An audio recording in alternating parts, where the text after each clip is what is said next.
Guten Tag, ihr Leid. Halt, probiere ich mal was Neues und zwar versuche ich Hochdeutsch zu reden. Das ist doch schon mal sehr neu. Nee, ja, ich habe hier ein Spiel, was irre viel Spaß macht.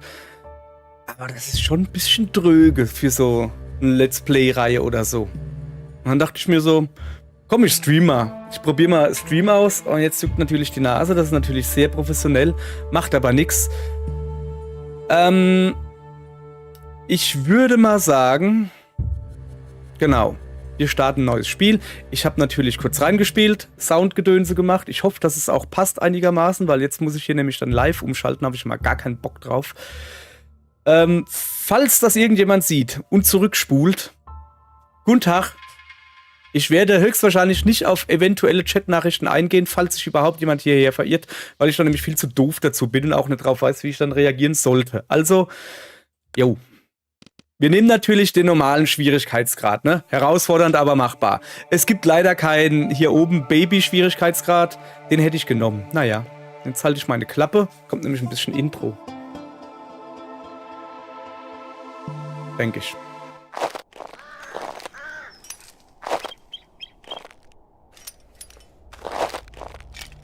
Kann ich nur mit links. Geht nicht anders. So. Hier sieht man schon mal, wie das Spiel heißt. Unglaublich. Insurmountable. Da oben müssen wir hin. Das ist unser Plan. Da oben hinzugehen. So. Ja. Es ist ein Adventure. So eine Art Text-Adventure. So ein bisschen mit Statistiken, sage ich immer. Es wird angepriesen als Roguelike. Nicht Roguelite, Roguelike. Also richtig Hardcore. Nee. Also, glaube ich jetzt nicht. Egal. Dein Blick wandert über die gigantische Berglandschaft. Du hast die gesamte Welt bereist. Kein Abenteuer war zu groß für dich. Aber diese Insel ist anders als alles, was du bisher gesehen hast. Es existieren über sie so gut wie keine Aufzeichnungen. Nur ein paar Gerüchte kursieren über eine unbekannte Besatzermacht. Eine Besatzermacht? Okay. Unterwegs bist du auf Hinterlassenschaften und verlassene Städten gestoßen. Du fragst dich, was hier vorgefallen ist, welche Geheimnisse diese Insel birgt. Du verscheuchst die Gedanken. Auch wenn du gerne Antworten auf die Fragen hättest, so hast du doch ein klares Ziel vor Augen. Den Gipfel. Yeah. Um ihn zu erklimmen, bist du hergekommen. Er ist dein Antrieb. Hier unten sieht man übrigens immer, man hat manchmal vier Auswahlmöglichkeiten, im Moment nur Text vorwärts. Und hier eine kurze Erklärung, wie es funktioniert. So. Textfenster scheint es wohl keine mehr zu geben. Tut mir leid. Vielleicht habe ich die alle schon aufgebraucht. Ich kann ja mal kurz bisschen rausscrollen, damit ihr das seht. So, die Geschwindigkeit lassen wir mal auf 1. Kurze Erklärung. Wir klicken irgendwo hin. Dann sucht der Computer irgendeine Route. Das ist nicht immer die beste. Manchmal muss man das Ganze auch händisch machen und sagen, dahin gehen, dann dahin gehen, weißt du, so irgendwie.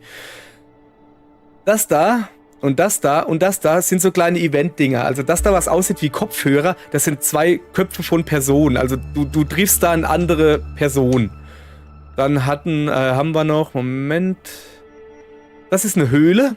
Da kann man reingehen, da kann man schlafen in der Höhle. Man kann auch im Freien schlafen, allerdings ist das nicht so sicher. Und was gibt's noch? Hinten ist eine Schatzkiste so. Also unser Ziel ist immer noch, wir müssen dahin. Jetzt ist natürlich die Frage. Ich geh erstmal dahin, ne? So. So, da geht's schon los. Warum geht denn die jetzt da drumherum? Achso, ich weiß, warum sie da drumherum geht. Ich glaube, Moment. Ja, weil der da nicht klickbar ist. Dann gehen wir mal, so wie es das Spiel empfiehlt. Übrigens, unten jetzt. Ich hätte vielleicht, Moment, das kann ich vielleicht noch machen. Moment, das kriegen wir hin, Eigenschaften, Mauszeiger erfassen, okay. So, jetzt sollte hier ein Mauszeiger zu sehen sein, sehr gut. Kann ich besser erklären.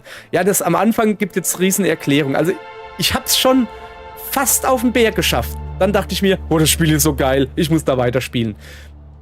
Also so, dass ich das ein bisschen so mit der Welt teile, quasi. Genau, wo war ich jetzt? Ah ja, unten die Anzeigen. Das da ist unsere, du kriegst es sogar erklärt, unsere Gesundheit. Wenn Gesundheit auf 0 sinkt, ist dann Aufstieg vorbei. Das da ist deine Energie. Nicht zu verwechseln mit der Gesundheit, ne? Du kannst ja bei voller Gesundheit sein, aber du hast keine Energie, weil du lieber auf der Couch sitzt.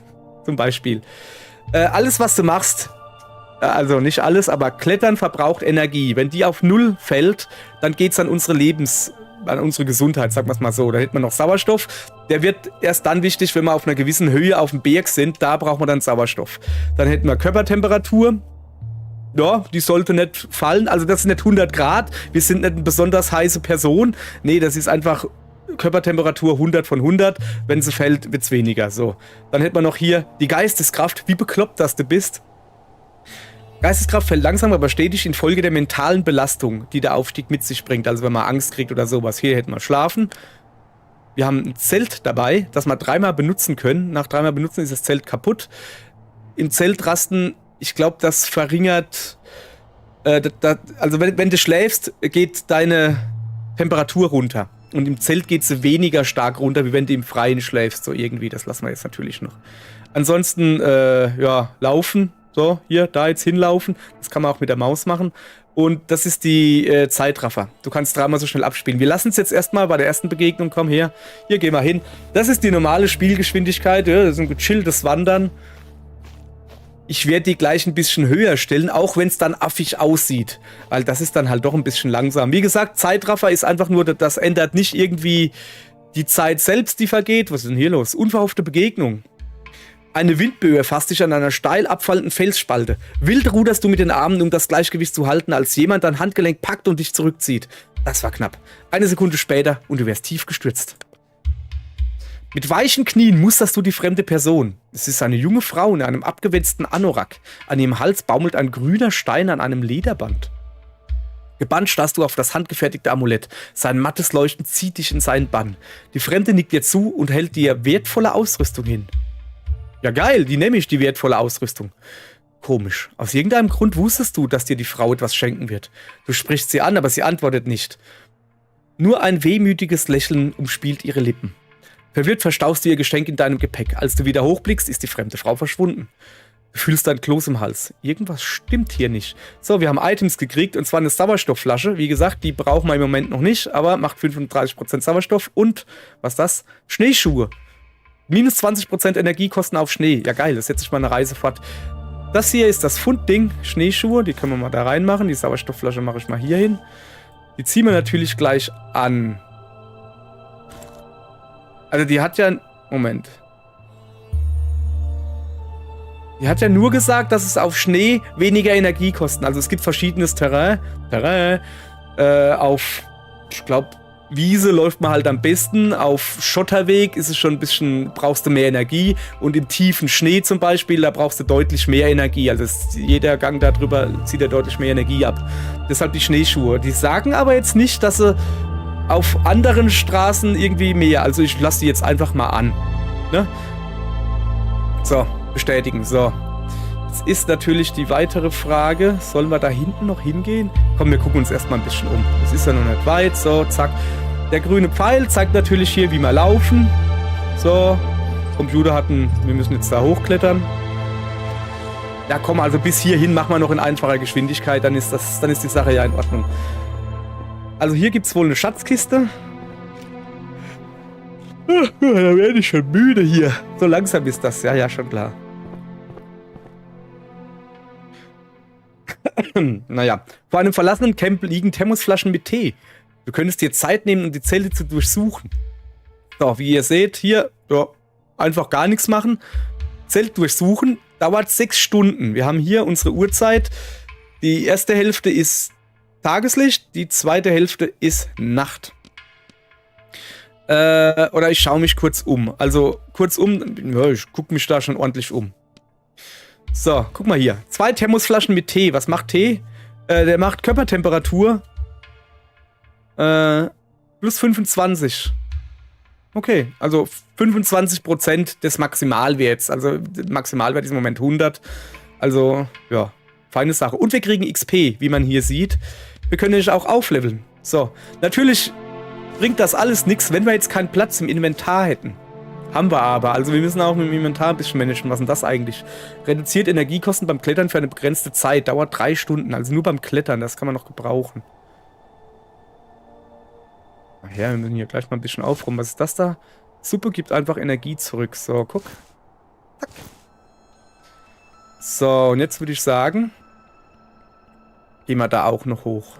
Wir haben ja gesagt, so, ich zeige euch jetzt, wie langsam die Leute, unsere Leute hier klettern. Guckt euch das an. Das Spiel, hätte ich vielleicht vorher sagen sollen, gibt es übrigens auch, ich spiele hier die PC-Version, gibt es auch für Konsolen. Ich hätte es ohne Scheiß, ich glaube, ich kaufe es mir nochmal für die Switch. Im Moment kostet es 20 Euro, ist nicht im Angebot. Wenn es irgendwann mal im Angebot ist und so ein 10er kostet, kaufe ich es mir auf jeden Fall. Wie gesagt, ich bin bisher nur... Eigentlich bis kurz vor der Spitze. Ich hätte noch einen Klick machen müssen, dann wäre ich an der Spitze gewesen und habe gesagt, ne. 1, 2, 3, 4, 5. Sorry, ich muss meine Rückenlehne hochstellen. Dann habe ich gesagt, nee, das Spiel, das will ich nochmal von vorne spielen, nochmal ein geil. So. Gegen eine Felswand gelehnt sitzt ein Einheimischer und winkt dir zu. Als du dich ihm näherst, hält er dir mit schmerzverzerrtem Gesicht eine Sauerstoffflasche entgegen. Er sagt etwas zu dir, doch du verstehst kein Wort. Guck mal, wenn wir jetzt rausfinden, was ihm fehlt, das kostet einen Haufen Energie. Und Temperatur. Also ihr seht es dann da unten, was das kosten würde, so, also was es abzieht. Dafür kriegen wir ein bisschen Geisteskraft dazu, weil wir gute Leute sind, aber da brauchen wir jetzt nicht wirklich was.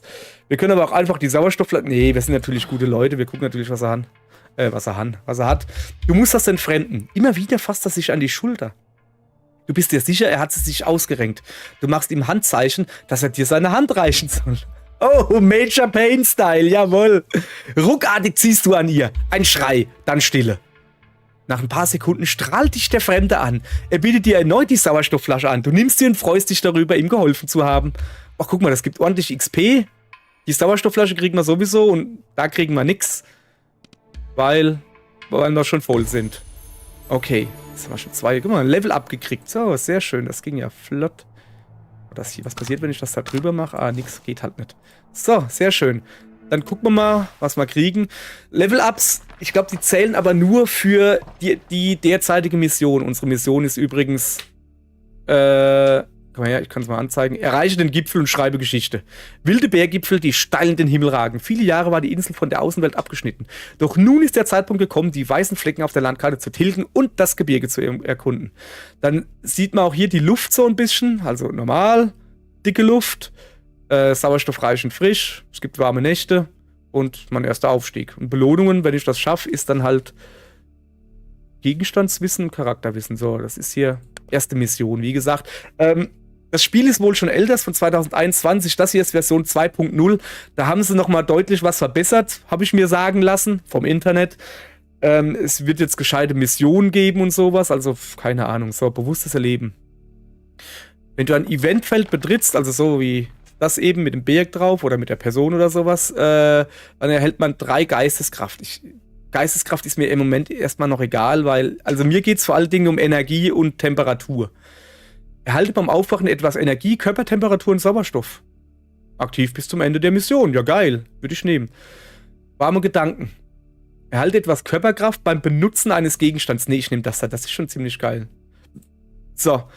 Jetzt haben wir die Fähigkeit gilt jetzt hier für diese Mission und die ist jetzt halt immer aktiv. Feine Sache. So, wie ihr jetzt auch seht, Moment, ich scroll mal wieder ein bisschen raus, ist es jetzt hoppala, dunkel geworden. Oh, Nachtlichter.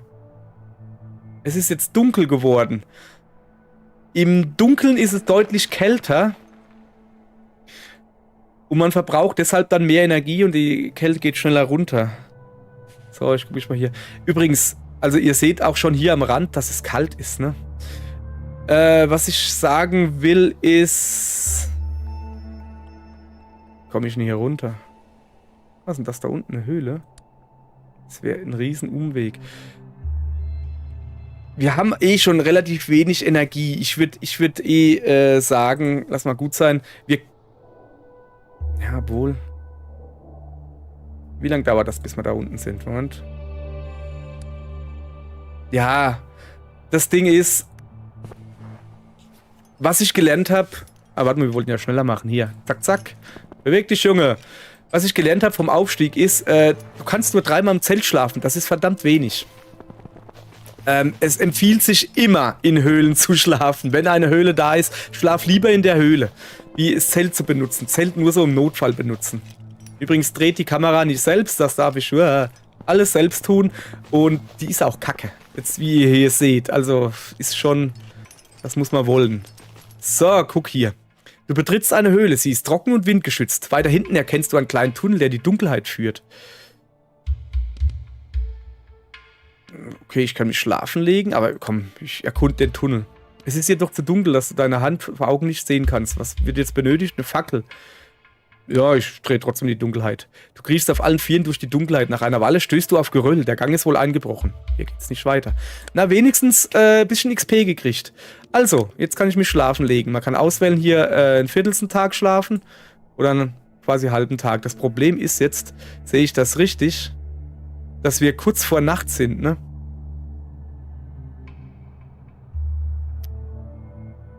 Nee. Weder noch. Ich verlasse die Höhle. Es wird gleich wieder Tag. Das will ich nutzen. Nachts sieht man halt nicht viel. So, ich sehe im Moment auch nicht viel, muss ich sagen. Also grundsätzlich, wir müssen da hoch. Da würde ich mal sagen, komm, wir gehen mal hier hin ungefähr. Guck, da wird's Tag. Komm. Dann gehen wir erstmal nur hier hin, dann wird's nämlich Tag und dann sehen wir uns weiter um. Also ob ich jetzt dieses lange Dingens da, diesen langen Weg genommen hätte oder das Ganze unterteilt, das ist egal. Es braucht trotzdem dieselbe Zeit. So, dann gucken wir mal. Also hier müssen wir hoch. Man kann natürlich auch in eine Ecke gehen, wo man nicht mehr weiterkommt. Das sollte man halt dann vorher sich umgucken. Da vorne ist ein Schatz und eine Höhle. Ja, ich würde aber schon sagen, das sieht gut aus. So, dann lassen wir eben mal ein bisschen laufen. Jump, jump, jump, jump, jump. So, und jetzt seht ihr auch schon, warum das ein Spiel für mich ist. Es gibt Statistiken, mag ich sehr. Man hat sehr viel Zeit, also so, um sich zu überlegen, was man macht. Es kommen keine Quicktime-Events, brauchst kein Skill irgendwie. Sollen wir da hochklettern? Komm, wir klettern da hoch. Und gucken erstmal, was hier ist, und dann legen wir uns in eine von den 2 Höhlen schlafen. Glatternd glänzender Stein erregt deine Aufmerksamkeit. Auf seiner Oberfläche haben sich fein verästelte Kristallstrukturen gebildet, die dich an Bäumchen, Fahne und auch Blüten erinnern. Wunderbarer Anblick. Dann untersuche ich das natürlich. Fasziniert starrst du auf die Eisblumen. Es ist beinahe so, als könntest du ihnen beim Wachsen zusehen. Der Gedanke daran, dass auch in den unwirtlichsten und lebensfeindlichsten Regionen wahre Schönheit existiert, macht dich glücklich und zufrieden. Ach, guck mal da. Kriegt mal XP und ein bisschen Gedankengedönse zurück. Sehr gut. Und wieder ein Level abgekriegt. Zeig mal her, was haben wir denn? Warme Gedanken. Spare Energie. Verringerte Energiekosten beim Laufen und Klettern. Das ist immer interessant. Aber halt für 24 Stunden jeweils. Das ist bis zum Ende der Mission. Erhalte etwas Körpertemperatur beim Benutzen eines Gegenstands zurück. Das Ding ist, wir legen uns jetzt gleich schlafen und dann wäre das eigentlich schon fast... Aber auf der anderen Seite, das nehmen wir überhaupt. Komm, dann sind es halt... So, okay. Jetzt muss ich mal gucken. Ja. Okay, aber da hinten sind wir in so einem dummen Spot. Ich weiß gar nicht, ob wir hier überhaupt hochkommen könnten. Doch, könnten wir. Ob es nicht besser ist, wenn wir da runtergehen, aber da unten sieht es jetzt... Ah doch, da ist Eis. Da gibt es halt viel zu klettern daneben. Klettern kostet halt tierisch viel Energie. Es ist deutlich ratsamer, nicht so hohe Berge da, 1, 2, 3, 4 zu klettern, sondern immer so kleinere irgendwie. Ich könnte ja aber auch da außen rumgehen.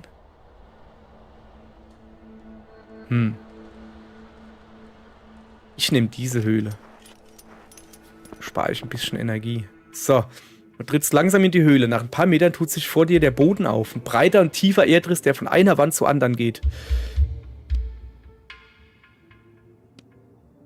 Ich leg mich schlafen. Und zwar lang. Ich brauche nämlich Energie. So. Legt jetzt die Uhr runter. Jetzt ist natürlich wieder Nacht, ist klar. Aber... So, jetzt ist die Höhle natürlich verschwunden. Das haben wir jetzt natürlich nicht so schlau gemacht, stelle ich gerade fest. So, wir wollten da irgendwo hingehen. Komm, scheiß drauf, ich gehe da hin. So. Dieses Ausrufezeichen, was ihr da gerade gesehen habt, das sagt einfach nur, dass das hier ein steiler Aufstieg ist und dass das Terrain... Komme ich da hin? Ja, Moment, ich kann es euch ja mal zeigen. Also, ne, das sind Umgebung und Ausrüstung. Wetter klar, ich habe Schneeschuhe an. Das ist mein erster Aufstieg, bla bla. Also das scheint wohl... Ich mag das Wort Terrain nicht. Terrain zu sein, was ein bisschen wahrscheinlich Geröll ist. Das Blaue da ist Eis. Also da auch braucht man mehr Energie in Ausdauern Gedönse. Also da unten ist einer, aber... Na, ist es vielleicht besser, da oben erstmal hochzugehen? Ja, komm, wir gehen da oben hin. Ich will nämlich wissen, was das ist. Na, willst du nicht? Komm. Los. Schneller. Man kann ja klettern hier. So. Du stehst am Eingang einer Eishöhle. Das Licht, das sich durch das dicke Eis kämpft, lässt die Wände in einem tiefen Blau strahlen und wirkt belebend auf dich. Guck mal hier, kriege ich wieder XP und ein bisschen Zeugs im Kopf. Aha. Also das ist einfach wohl irgendwas, also diese Sonnen da habe ich doch eben schon mal eine gesehen. Da, das scheint wohl irgendwas zu sein, wo du gehst du hin, kriegst du irgendwas dazu, ohne dass du was verlierst. So, jetzt... Ich glaube, da komme ich dann... Sag mal her. Doch, der neben den Felsen, okay. Dann würde ich aber sagen... Ja, nee. Okay, das geht gar nicht wirklich anders. Boah, ey. Kann man hier nicht drüber? Nee. Da sieht man am Mauszeiger. Geht nicht. Er kann wirklich nur da runter und daneben wieder hoch. Ja, dann machen wir das halt so, ne? Junge, das ist... Da hätte ich mich vielleicht mal gescheit umgucken sollen. Guck euch das mal an. Ach so. Nee, ich habe das falsche Ding geklickt. Moment. Wir können hier einfach mit Rechtsklick abbrechen. Passiert auch nichts. Kein Problem. Ich will diesen Fels da haben. So. Da will ich hin. So, jetzt müssen wir so langsam... Ich glaube, ich schlage hier ein Zelt auf oder so. Auf einem begrünten Felsplateau erkennst du eine bucklige Greisin, die zwischen schroffen Felsen nach genießbaren Pflanzen oder Beeren sucht. Als sie dich erblickt, lächelt sie dich an und hält dir ein paar Kräuter entgegen. Ja geil, nehme ich natürlich. Nachdem du die Kräuter eingepackt hast, willst du der Frau danken. Sie aber hat sich schon von dir abgewandt und geht wieder ihrer mühseligen Arbeit nach. Wir kriegen Mondkräuter. Oh, die geben Geisteskraft zurück, aber kosten ein bisschen Gesundheit. Okay, dafür kriegen wir noch XP. Wir haben schon ordentlich was. Also jetzt müssen wir aber hier... So. Und bevor ich jetzt hier weitermache... Ne, das ist keine Höhle. Ich wollte gerade sagen, bevor ich jetzt hier weitermache... Wir schlagen jetzt hier ein Zelt auf. Hoppala. Das geht so nicht, das geht so.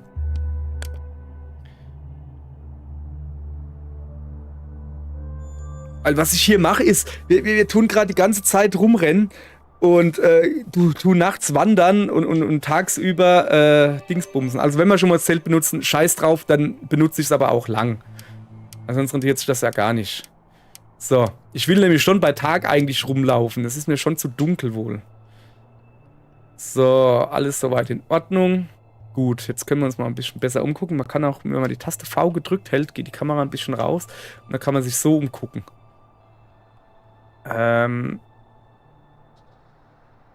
Ich glaube, dass ich daneben hoch muss, weil da sieht es mir nicht aus, als könnte man... Also da geht es nicht weiter. Guck, da kommt man nicht hoch. Ich muss wohl da außen rumgehen. Also ich muss auf jeden Fall darüber, das ist klar. Warte. Aber du stapfst durch den lockeren Schnee, als dein Stiefel plötzlich keinen Halt mehr findet. Unter der Schneedecke hat sich eine spiegelglatte Eisschicht gebildet und ehe du dich versiehst, landest du auf allen Vieren. Wir sind hier auf spiegelglattem Eis, das war das Problem. So. Minus 34,2 Körpertemperatur, alter Falter. So, was ich eigentlich machen wollte ist... Was war das? Da hat gerade was gekrummelt. Ja, nee, komm. Ich lasse das da unten jetzt. So. Also das hier ist Eis gewesen. Das scheint mir Tiefschnee zu sein. Ja, hört sich auch noch Tiefschnee an. Tiefschnee ist in Ordnung, da haben wir ja so Schuhe. Vor einem verlassenen Camp liegen Thermosflaschen mit Tee. Du könntest dir die Zeit nehmen, die Zelle zu durchsuchen.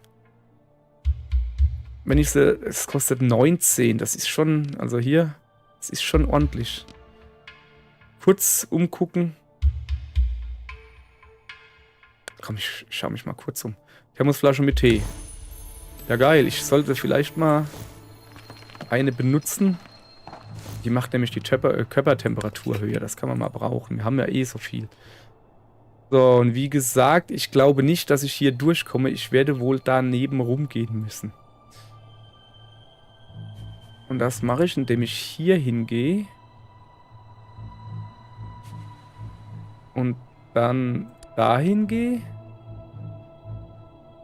Dann da. So machen wir das. Ich gehe davon aus, oh, guck. Das war natürlich dumm. Der da wäre besser gewesen, weil das ist Schnee. Wenn du das einen Computer machen lässt, dann hätte ich einfach straight da hochgeführt. Aber es kostet so viel Energie. Ja, kein kleiner Dummer. Da drüben, ja, lass das da drüben sein, so. Gibt's hier irgendwas? Da hinten gibt's eine Kiste. Da. Halt. Was will er denn schon wieder machen? Seht ihr das? Der will mich jetzt da hochschicken und dann darüber, statt dahin zu gehen, da drauf. Also statt einzeln die Stufen zu machen. So. So machen wir das. Oh, ich habe ein Level-Up, sehe ich gerade. Moment, bleiben wir kurz stehen, dann benutzen wir den. Vielleicht kriegen wir was Schönes. Spare Energie 2 beim Laufen und Klettern unterm Sternenhimmel. Weniger Nachteile beim Schlafen ohne Zelt. Was ist das hier? Den Berg erkunden. Stark erhöhter Erfahrungsgewinn.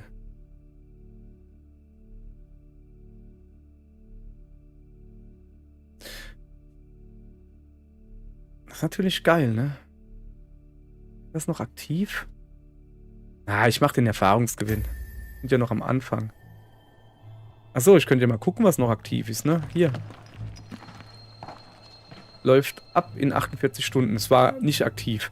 Okay, halt. Ja, komm. So. Mal da hoch. Darüber. Wir sind schon wieder jetzt bei Nacht unterwegs. Das ist so dumm, hey. Aber da unten ist eine Höhle. Da gehen wir, glaube ich, pennen.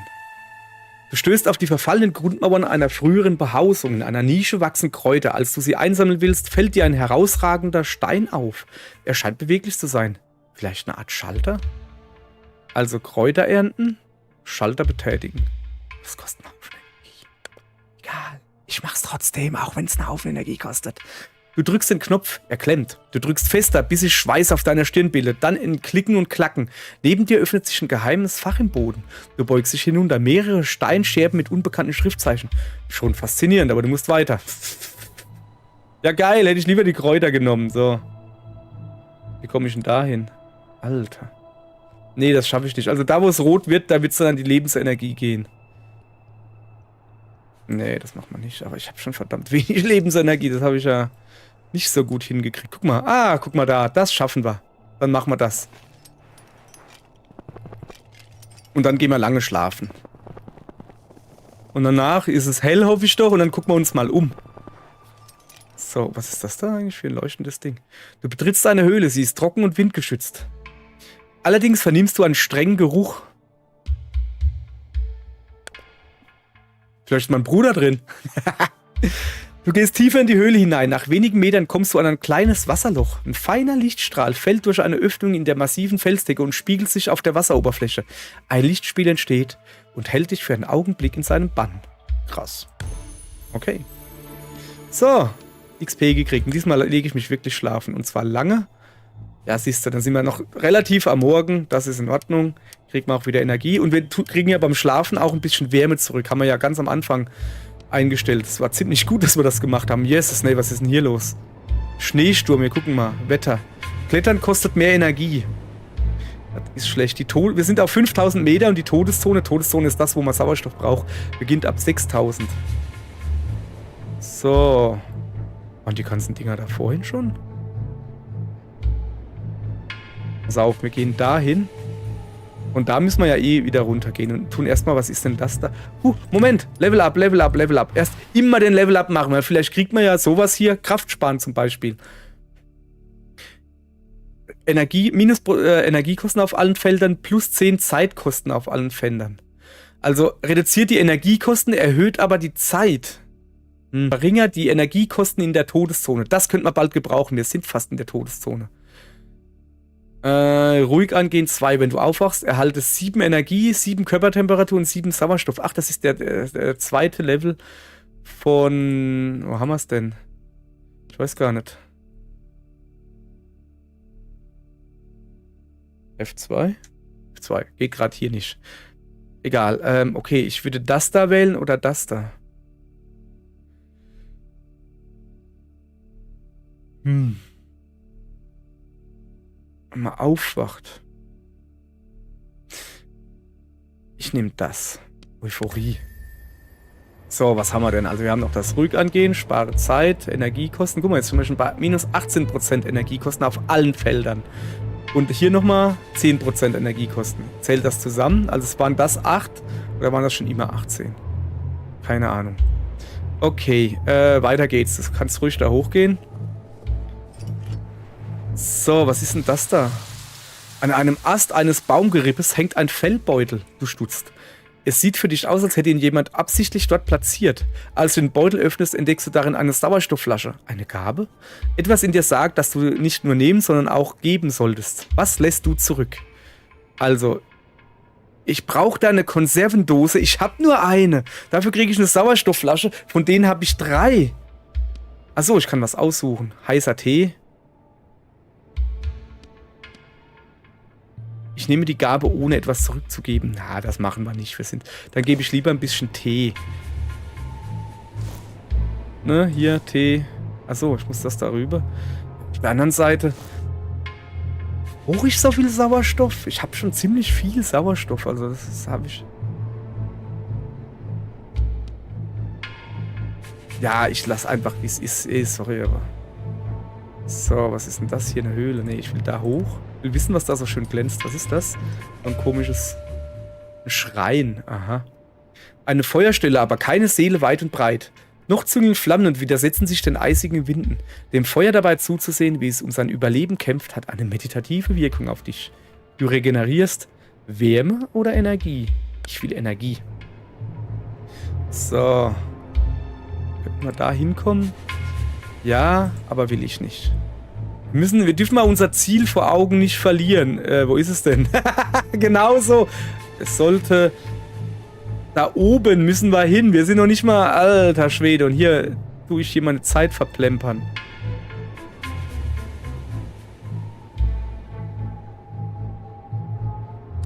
Wir gehen da jetzt hin. Dann holen wir das da oben. Und dann gehen wir da runter schlafen. Vor einem verlassenen Camp blieben Thermosflaschen mit Tee. Jetzt komm, ich habe genug Zeit. Ich untersuche gründlich. 2 Thermosflaschen. Ja, cool. Die nehme ich mit. Wisst ihr? Das ist rentiert so. Ich würde gerne die Thermosflaschen irgendwie so nebeneinander kriegen. So ungefähr. Muss ja alles seine Ordnung hier haben, weißt du? So, bestätigen. Dann gehe ich da oben gucken, was es hier gibt. Ein provisorisch an einem Felsen angebrachtes Zelt erregt deine Aufmerksamkeit. Als du näher trittst, entdeckst du einen schlafenden Bergsteiger. Seine Kleidung ist an einigen Stellen zerfetzt und auch sein Gesicht lässt vermuten, dass sein Zustand kritisch ist. Du kannst nicht einschätzen, ob und wie lange er noch durchhalten wird. Komm, ich helfe ihm. Du bringst den Fremden in die stabile Seitenlage und redest ruhig auf ihn ein. Trotz seiner Bemühungen gibt er keinen Ton von sich. Du kannst ihm nicht helfen. Shit. Ja, naja, wenigstens ein Level abgekriegt, so. Dann hätten wir hier warme Gedanken. Kontrolliertes Atmen. Zusätzlicher Sauerstoffgewinn beim Bewegen. Erhöht Maximalwert für Sauerstoff. Oh, das ist gut, glaube ich. Bewusstes Erleben. Wenn du ein Eventfeld betrittst, erhalte... Nee, das nehmen wir. Das nehmen wir. So. Was war das? Nur aktiv in der Todeszone? Ach, die Euphorie. Ja, macht nichts. Wir sind wie gesagt, wir sind auf 5000 Meter. Wir sind bald in der Todeszone. So.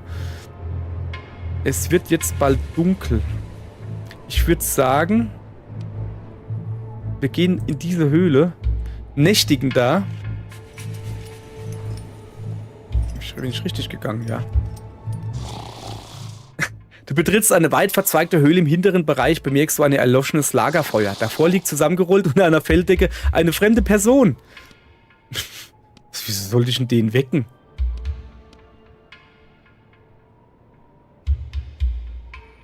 Ja, ich suche mir eine Ecke und lege mich schlafen. Scheiß drauf. Der wird auch froh sein. Guck mal, jetzt kriegen wir Energie, Körpertemperatur und einen Haufen Sauerstoff dazu. Ey, das ist ja wirklich krass. So, Nacht beginnt. Ja, die Nacht ist schon fast wieder rum. Jetzt können wir wenigstens, hoffe ich doch, guck mal hier. Ja, so ungefähr. Da oben müssen wir hin, ja. Nacht ist jetzt ein bisschen doof, weil ich nämlich nicht weiß, wie ich hier rauskomme. Naja, irgendwie nicht so schlau. Gehen wir dahin. So, aha. Wahrscheinlich darüber, oder? Ja.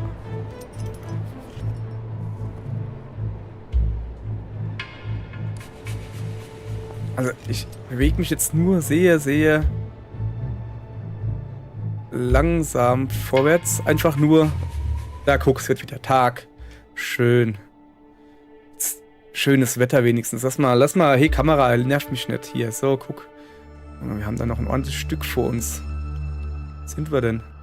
Also wir müssen da hoch, aber da ist Eis. Ist keinen anderen Weg?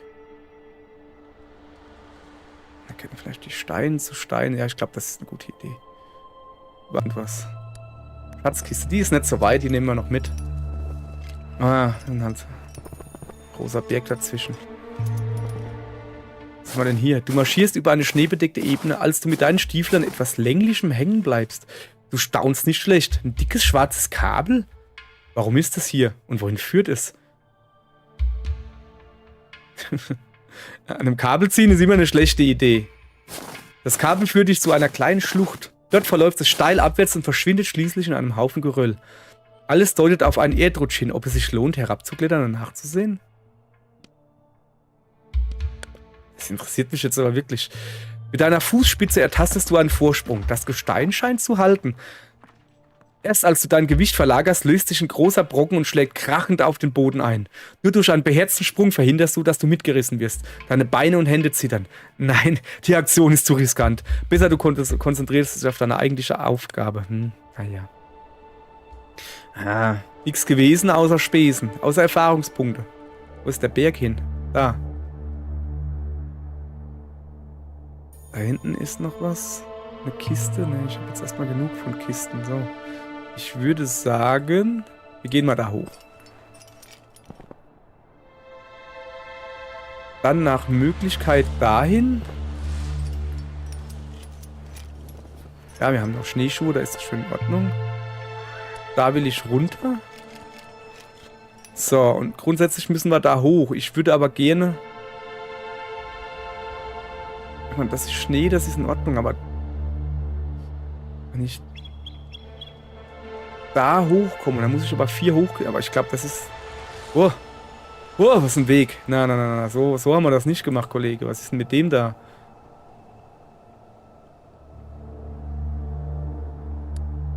Wieso kann ich denn da nicht hin? Das muss ich jetzt ausprobieren. Tatsächlich. Hätte mir auch vorher gucken können. Ich muss wirklich da hinten rumgehen. Ja, hopp, komm dann. Machen wir das halt so. Ja, war jetzt ein bisschen doof von mir. So, ein bisschen reinzoomen, dass man so schön klettern sehen kann.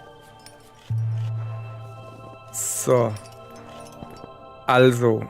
Da kann ich nicht drauf klettern. Aber da. Es kostet halt ordentlich Ausdauer. Also, Energie. So, aber jetzt sind wir hier oben. Normalerweise hätten wir jetzt hier dieses Schnee hochklettern müssen, aber ich glaube, das ist halt deutlich einfacher, wenn man das so macht. Guck mal, das kostet fast keine Ausdauer. Nur das Klettern selbst. Wenn wir hier halt gut vorwärts kommen, da hoch zu klettern, das wäre mir... Oh shit. Da hat er wohl nicht gescheit geguckt, hä? Ja.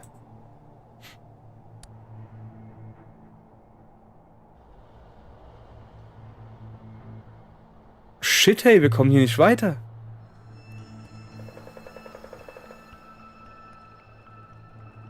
Ja, weil...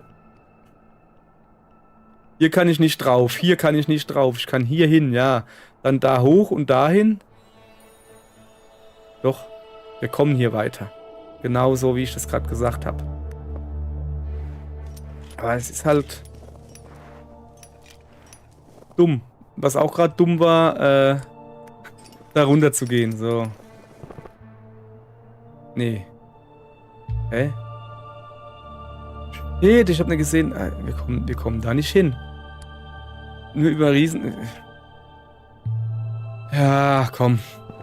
Komm, lass uns da einfach rausgehen. Gut ist. Kommen hier nicht weiter.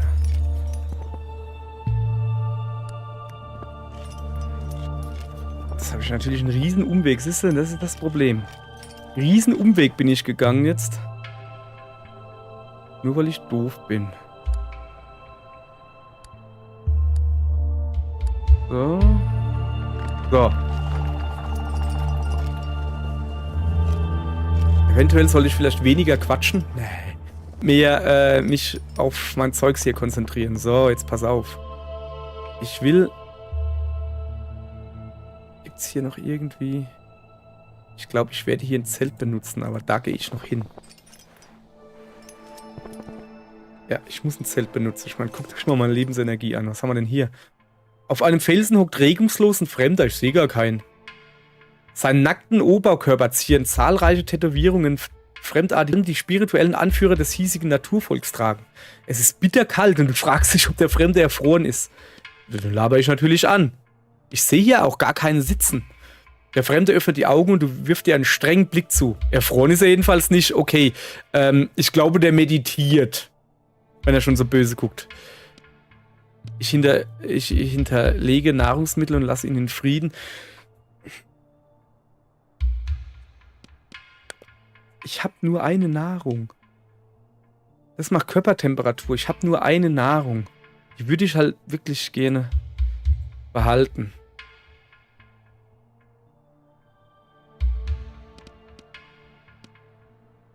Wenn das so dumm ist, dann frage ich ihn blöde.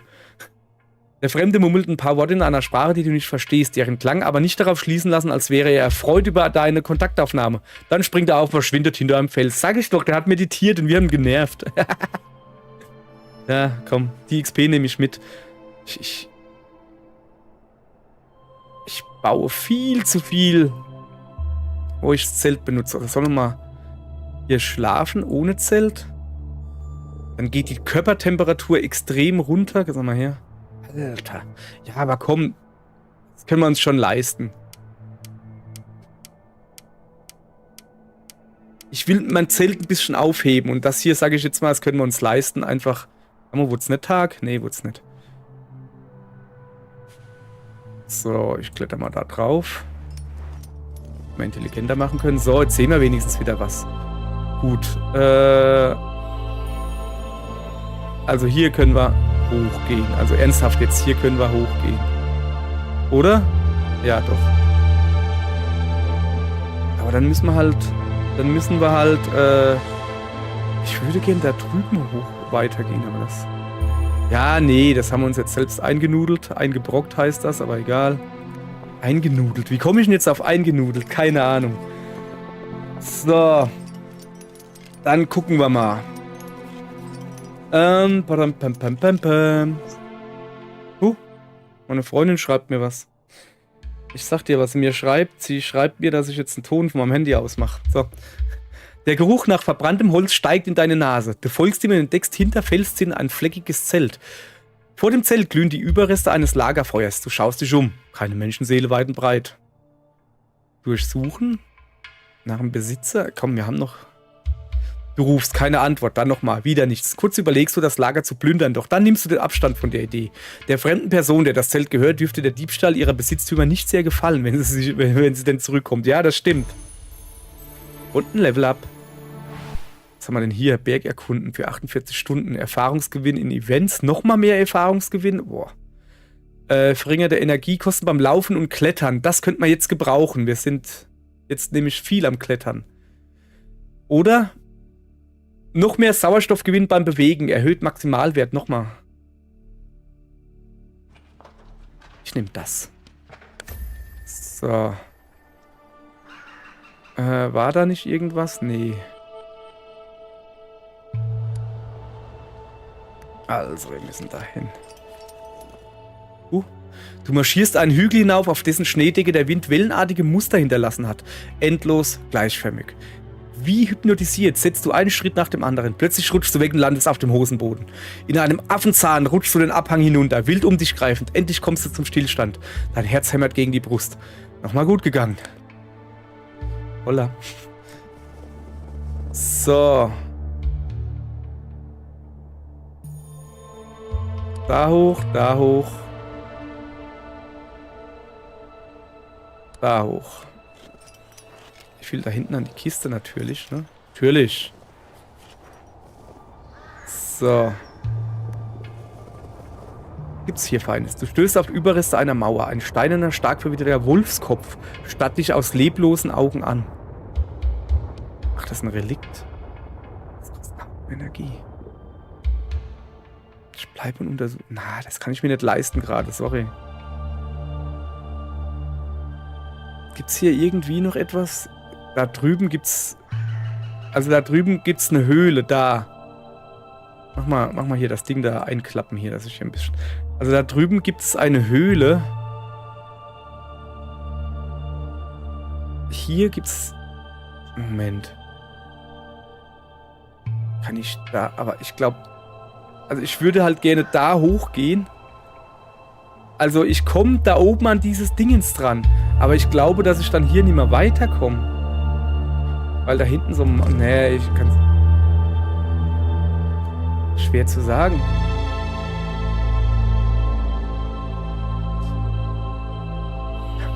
Ich müsste jetzt da hochklettern. Oh Mann, ey.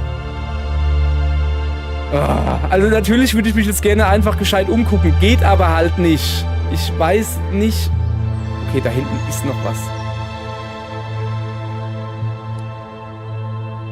Ich wag das jetzt einfach, komm. Warte. Ich habe eine gute Idee. Wenn wir jetzt viel klettern hier.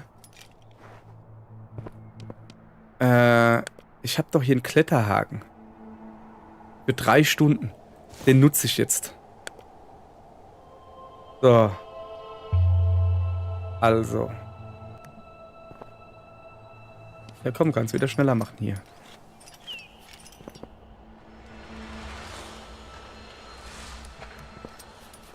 Wie lange sind denn 3 Stunden? Wenig. Wenig sind 3 Stunden, ja, danke. Ah, da hinten geht's weiter. Guck, oh, ich glaube, das war eine sehr gute Idee.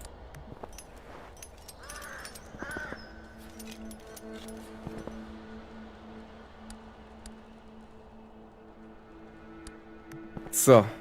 Also das da oben, da kriegt man wieder irgendwie was Plus, ohne Minus zu kriegen. Als du auf der Kante eines Abhangs über Felsbrocken balancierst, bemerkst du unter dir einen Einheimischen, der wild mit den Armen fuchtelt. Er signalisiert dir, dass du dich beeilen sollst. Viele der Steine sind lose und drohen in die Tiefe zu stürzen. Ja, dann beeile ich mich natürlich.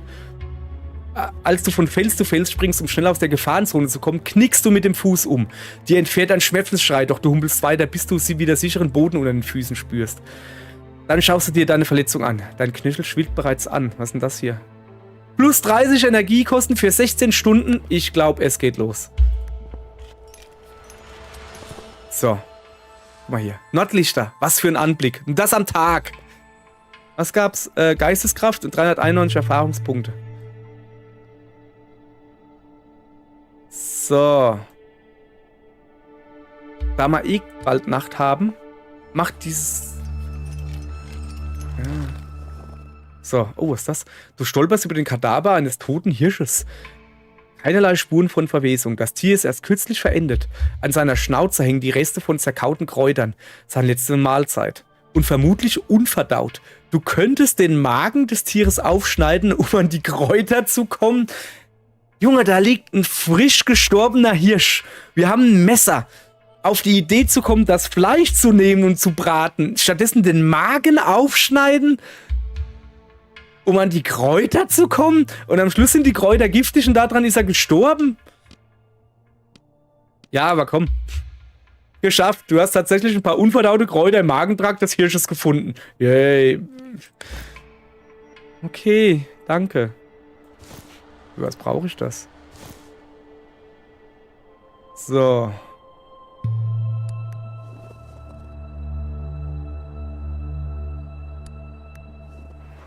So, dann muss ich da oben jetzt mal so langsam mal gucken. dass ich jetzt da irgendwo zelte, ne? So, ich habe nämlich gleich keine Energie mehr. Du stolperst und schlägst hart mit dem Knie auf. Wütend trittst du gegen den Stein, der einen Spalt im Boden preisgibt. Scheint eine Art Versteck zu sein. Ich untersuche den Spalt. Ich vergrößere den Spalt. Ich habe keine... Nee, das mit der Energie machen wir besser nicht. Deine Hände ertasten ein dünnes Büchlein. Der Bodenfrost hat ihm hart zugesetzt. Du überfliegst die Notizen. Sie stammt von einem anderen Bergsteiger, der vor über 50 Jahren hier gewesen ist. Lange bevor die breite Öffentlichkeit von der Insel erfahren hat. Und da ist noch mehr. Jemand hat seine Vorräte hinterlegt. Geil, ein Zelt. Shit, ein Zelt.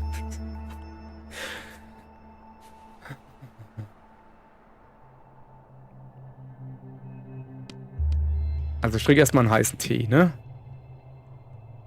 So, guck. Das kriegen wir doch gelacht, wenn wir das nicht unterkriegen würden. Bestätigen. Man kann nicht eigentlich diese Flasche irgendwie hier... Nee, kann ich nicht. So, haben wir doch gut hingekriegt. Jetzt könnten wir da hochklettern. Dann sterben wir unterwegs. Ja, wir können aber auch erst morgen weiterklettern. Guck mal, wir haben jetzt hier ein Zelt. Hoppala, das werden wir jetzt halt nutzen. Ja, ich will das Zelt verwenden. Ich will lang drin pennen. So. Gibt's ordentlich Energie zurück.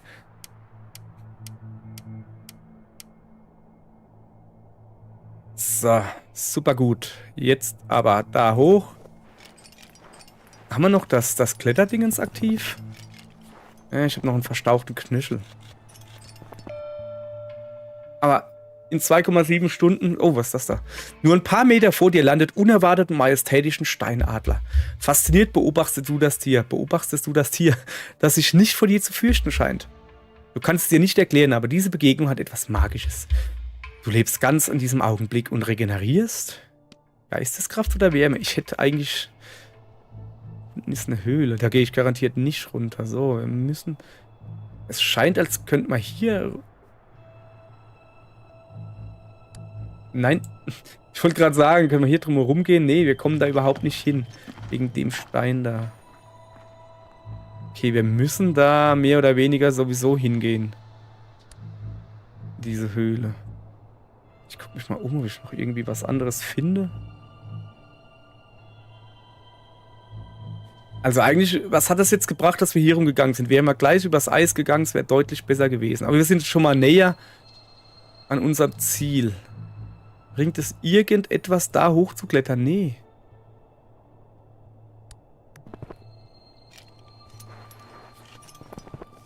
So. So, ich glaube jetzt auch, dass meine Energiekosten das ist bald weg. Was haben wir denn hier? Bis zum Ende der Mission. Ah ja, okay. Moment. Du betrittst eine Höhle, sie ist trocken und windgeschützt. Weiter hinten erkennst du einen kleinen Tunnel, der in die Dunkelheit führt. Ja, natürlich erkunden. Ja, es ist dunkel, das hatten wir schon mal. Ich bräuchte halt eine Fackel oder so. Ja, aber wir kriegen wenigstens XP. Das nehmen wir natürlich mit. So, und jetzt lege ich mich schlafen. Nee. Ja, hab euch eingelogen, wir legen uns nicht schlafen.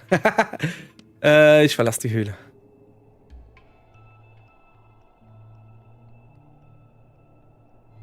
Da müssen wir 2 hoch, da muss ich dann, aber da eh. Nee. Nee. Achso. Da hoch. Habt ihr jetzt gesehen, wie das Spiel mir dummerweise sagen will, dass ich zu spielen habe? Das machen wir schon mal gar nicht, Scholz. Aber da ist es dann halt glatt da auf dem Gletscher. Ein glatter Gletscher. Oha. Die Luft wird immer dünner und dein Atem wird schwer. Du hast die Todeszone betreten. Stimmt, wir sind über 6.000 Meter. Du hältst einen Moment inne, um dich auf dem harten Weg zum Gipfel auf den harten Weg einzustellen. Effekte. +1 Sauerstoffveränderung pro Stunde beim Bewegen. Ah ja. Okay, wir können... Das werde ich nehmen. Ich werde so schnell wie möglich aufsteigen. Und das macht Sauerstoffverlust. Aber der Sauerstoffverlust, bevor ich aufsteige, versorge ich meine Wunden. Das gibt mir also gar nichts. Also das hier gibt mir ja minus 35% Energiekosten für 8 Stunden. Und wir haben noch relativ früh am Tag. Das würde sich eher rentieren als das da. Weil versorge ich meine Wunden, weißt du? Pff. Nee, wir nehmen das da. Gucken, dass wir so schnell wie möglich das Ganze hinter uns kriegen. So, wie machen wir denn das am besten? Da hin, da drauf, da hoch. Ich will nicht übers Eis rennen, weißt du?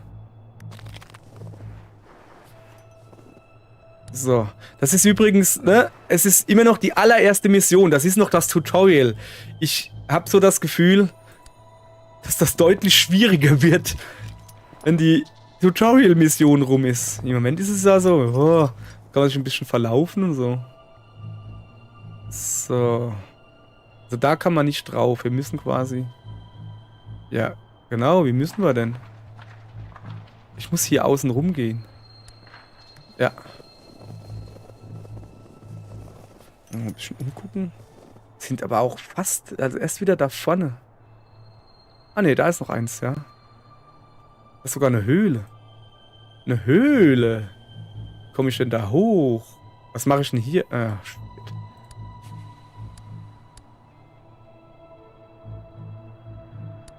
So machen wir das. Ich komme anders nicht wirklich auf das Plateau drauf. Ich hätte eh so rumgehen müssen. So. Jetzt erstmal ein bisschen umgucken. Falls ihr euch wundert, was ich immer da unten gucke. Ja, ich muss gucken, wo die V-Taste ist. Ich könnte auch einfach Steuerung V, dann finde ich es auch ohne zu gucken. Also, wenn ich mit dem kleinen Finger auf Steuerung gehe, auf die String-Taste oder die Strategie-Taste, STRG halt, dann finde ich automatisch V und X und C. Aber nur wenn ich, ja, ist auch egal jetzt so. Wir gehen da oben rum und dann gehen wir da runter pennen. Eine gute Idee, glaube ich. So, du kletterst in eine Höhle und atmest tief ein. Die Luft ist wärmer hier unten, feuchter und sauerstoffreicher.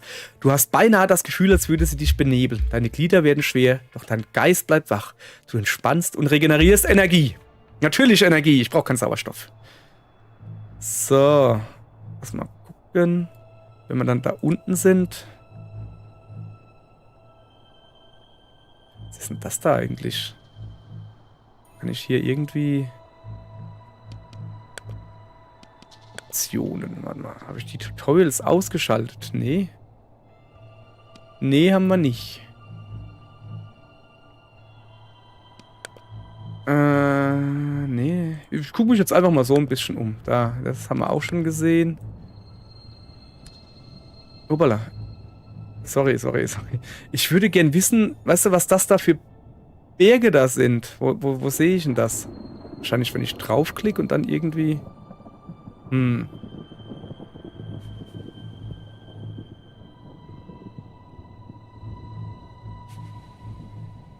Ich habe keine Ahnung.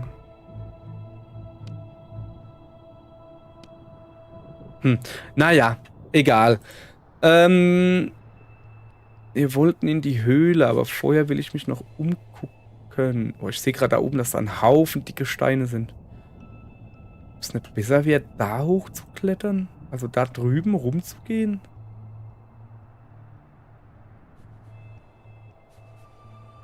Aber ich habe halt Angst, dass ich dann da... Ja, aber wohl. Also, Fakt ist, wir müssen pennen. Und das machen wir da unten. Man tritt jetzt langsam in die Höhle. Nach ein paar Metern tut sich der Boden auf. Ein breiter und tiefer Erdriss, der von einer Wand zur anderen geht. Ich erkunde den Riss. Leg mich eh gleich schlafen. Du kneifst die Augen zusammen. Auf dem Grund des Risses liegt ein Gegenstand, der aus der Entfernung einem Rucksack oder einer Tasche ähnelt. Könnten darin wertvolle Ausrüstung sein? Ach, shit. Fackel, Taschenlampe. Ich habe keine... Oh, man kann eine Taschenlampe kriegen. Du setzt dich an den Rand und gleitest vorsichtig hinunter. Als dein Fuß Halt an einem Felsvorsprung sucht, passiert es. Das Gestein bricht weg und du rutschst den scharfkantigen Felsen hinab. Mit einer Schürfwunde an der Hand kommst du schließlich zum Stillstand. Du ignorierst die Schmerzen und durchsuchst den Gegenstand, der tatsächlich ein alter Rucksack ist. Darin findest du wertvolle Ausrüstung, die gut über die schmerzende Hand hinweg tröstet. Einigermaßen zufrieden kletterst du wieder zurück. Was gibt's denn hier? Ein Schutzhelm. Okay, das ist praktisch. Jetzt habe ich aber eine verletzte Hand. 30% Energiekosten beim Klettern. Ab Höhenunterschied 2. Shit. Okay, den Helm kann ich gleich anziehen, oder? Ja, sehr gut. So. Dann lege ich mich schlafen. Und zwar lange. Ja. Und dann noch ein bisschen Energie regenerieren. Ja, und dann gucken wir weiter. So. Glück habe ich mir ungefähr gemerkt, dass ich da rüber gehen will. Wie komme ich da hin? So. So sieht gut aus. Ah, stopp. Stehen bleiben, habe ich gesagt. Stehen bleiben. Level up. Euphorie 2. Stark verringerte Energiekosten in der Todeszone. Oder? Verringerte Zeitkosten beim Laufen und Klettern, wenn der Sauerstoffwert hoch ist. Ne, ich nehme das. Sehr gut. So, jetzt darfst du weiterlaufen. Ein Gudele. Vor dir eine Wüste aus Schnee und Eis, gleißend hell, als würdest du in die Sonne blicken. Du kneifst die Augen zusammen, um besser zu sehen.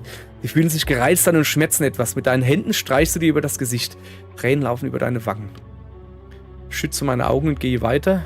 Ich bleibe und entspanne meine Augen. Es kostet halt Zeit. Ja, aber Zeit ist gut. Zeit haben wir. Wir haben alles. Lieber langsam machen, ne? Du lässt dich in den Schnee fallen und schließt die Lider. Das Gefühl, als wäre etwas in deinem Auge, macht dich wahnsinnig. Als auch nach einer Weile keine Linderung eintritt, beginnst du wieder zu reiben. Immer stärker, bis ein klebriges Sekret an deinen Fingerspitzen bemerkst. Durchgefroren machst du dich mit einem unguten Gefühl wieder auf den Weg. Ich habe doch jetzt blutige Augen gekriegt. Jetzt habe ich wirklich was im Auge. So. Also da will ich hoch.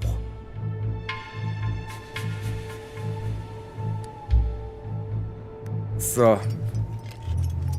Ich könnte mal so langsam das Klettern-Ding nochmal aktivieren. Ich habe ja noch so ein Klettern-Ding. Ja, das wäre eigentlich eine gute Idee. Ich habe noch ziemlich... Oh, was ist das hier? Du erreichst ein kleines Plateau mit kreisförmig angeordneten Monolithen. Ein Überbleibsel der alten Kultur.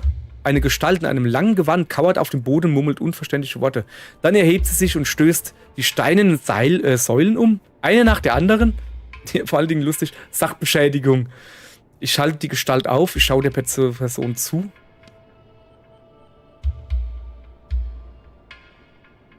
Ich halte sie auf. Etwas an der Person ist komisch und flößt dir Angst ein. Trotzdem kannst du deinen Blick nicht von ihr abwenden. Schließlich bemerkt sie dich und wirft dir einen wütenden Blick zu. Du willst etwas sagen, doch kein Wort kommt über deine Lippen. Dann eilt sie davon und lässt sich ratlos zurück. Ich meine, jemand, der Monolithen umstoßen kann, der kann sie bestimmt auch wieder hinstellen, oder? Vielleicht, also sollte ich mich einfach mal mit den Einheimischen, wo ich halt nicht kenne, sollte ich vielleicht einfach mal in Ruhe lassen. Da unten gibt es Leute. So, ich muss mal gucken, wie man hier überhaupt weiterkommt.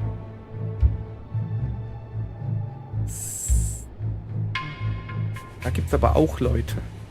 Hoppala. Ich lass den da, oder? Lass mal her. Boah, nee, das kostet viel. Den lasse ich in Ruhe und gehe stattdessen lieber dahin. So, wo sind wir denn überhaupt hier? Ach, da. So. Hinter dir hörst du ein Bellen. Du drehst dich um. Ein Bernhardiner kommt mit hechelnder Zunge auf dich zugelaufen und nimmt vor dir Platz. Auf seinem Rücken trägt er Geschirr mit einer Tasche. Ja, dann gucke ich natürlich in der Tasche nach. Der Hund wartet geduldig, bis du seine Tasche durchsucht hast. Du findest darin Ausrüstung. Krass, was ist das da? Ah, shit. Oh, schwere Stiefel. Boah, das ist geil. So, jetzt pass auf. Das da macht Temperatur, gell? Das da macht Sauerstoff. Also da kann ich auf jeden Fall eine trinken oder essen oder wie er das nennt und da wieder mitnehmen. Ich würde halt gerne die Schneeschuhe auch mitnehmen. Die haben wir dann vielleicht noch am Ende oder so.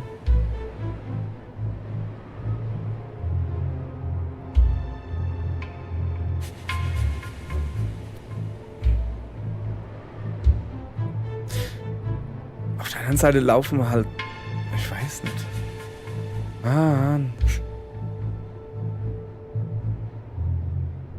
Pass auf. Wir sind relativ weit oben.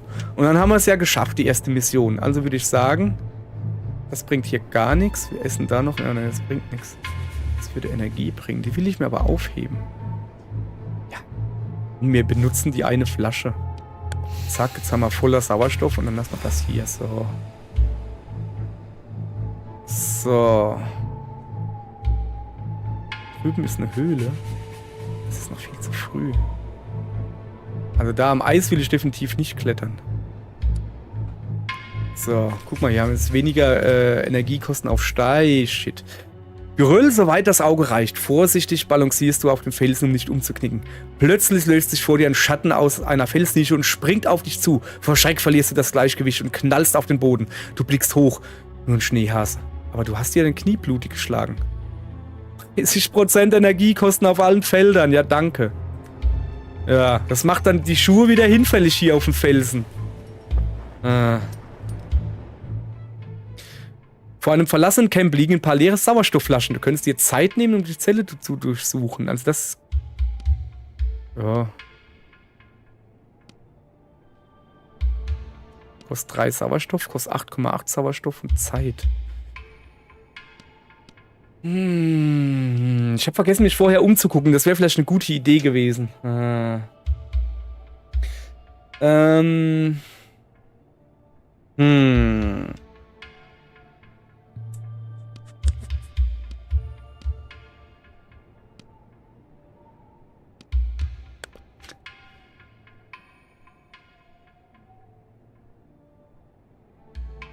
Das geht halt auf meine Energie.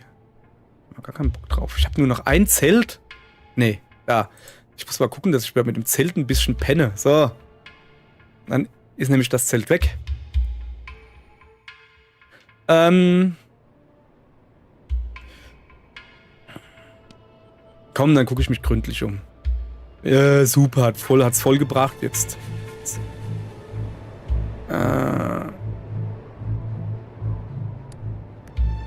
Ich glaube, dass es einfacher ist, hier hochzuklettern, wie an den Dingern da. So.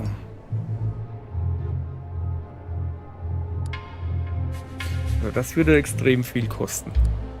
Das da, das da, das da. Das würde gehen.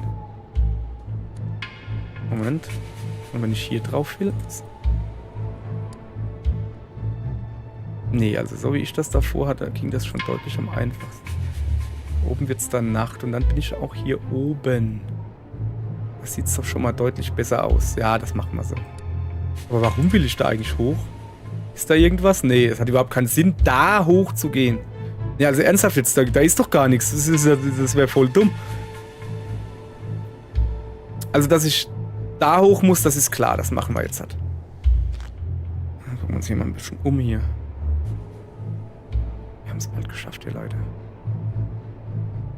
Ich habe nur leider keine Ahnung. Moment, lass mich mal kurz gucken. Wie lange ich hier schon aufnehme. Ja, wird schon eine Zeit lang sein. Ich streame ja, ich nehme ja gar nicht auf. Und nehme auf dabei, bin ja nicht doof. So, also um da hinzukommen, ach, da könnte man einfach so rumgehen. Stimmt, das wird deutlich einfacher. Dann machen wir, also da gehe ich auf jeden Fall hoch. So, da oben wird es dann Nacht.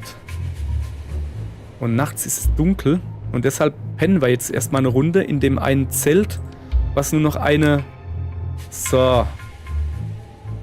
Wir kriegen mehr Energie, wir kriegen Platz im Inventar und überhaupt und sowieso. So, jetzt müssen wir halt noch eine Stunde da runter auf jeden Fall. Und dann gucken, was wir jetzt machen. Hallo, was war denn das jetzt? Hä? Ja, seltsam war das, das kann ich sagen. So, jetzt müsste es doch so langsam wieder Tag werden, oder nicht? Hallo? Da, so, mach mal Tag. Ich muss hier was sehen. Okay, also wir... So, ist da unten ein Weg? Da drüben gibt's Leute. Also noch könnte ich darüber. Ich glaube, das mache ich, oder? Nein, nicht so. Du gehst mal schön so rum. Ich hätte jetzt ganz außen rumgegangen. Das kannst du mal gleich vergessen, Junge. Oh, shit. Ah, jetzt verstehe ich. Mann, habe ich wieder nicht geguckt, gescheit.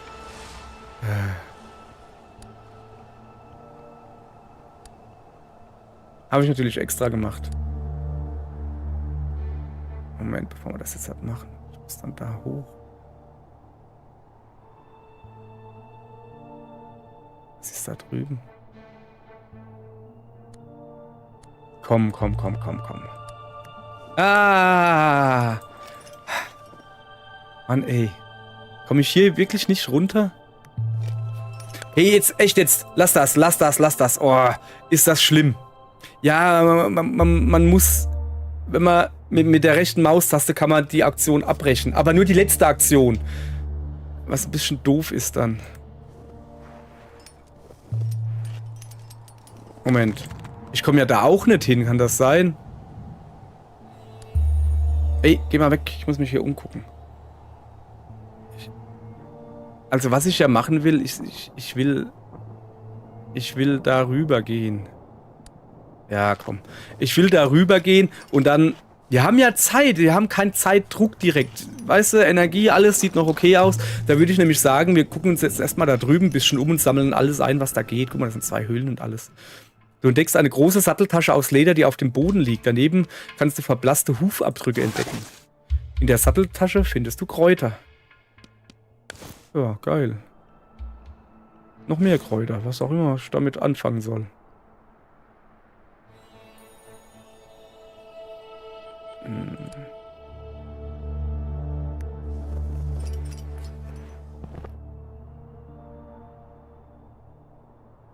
Also, ich gehe da hoch.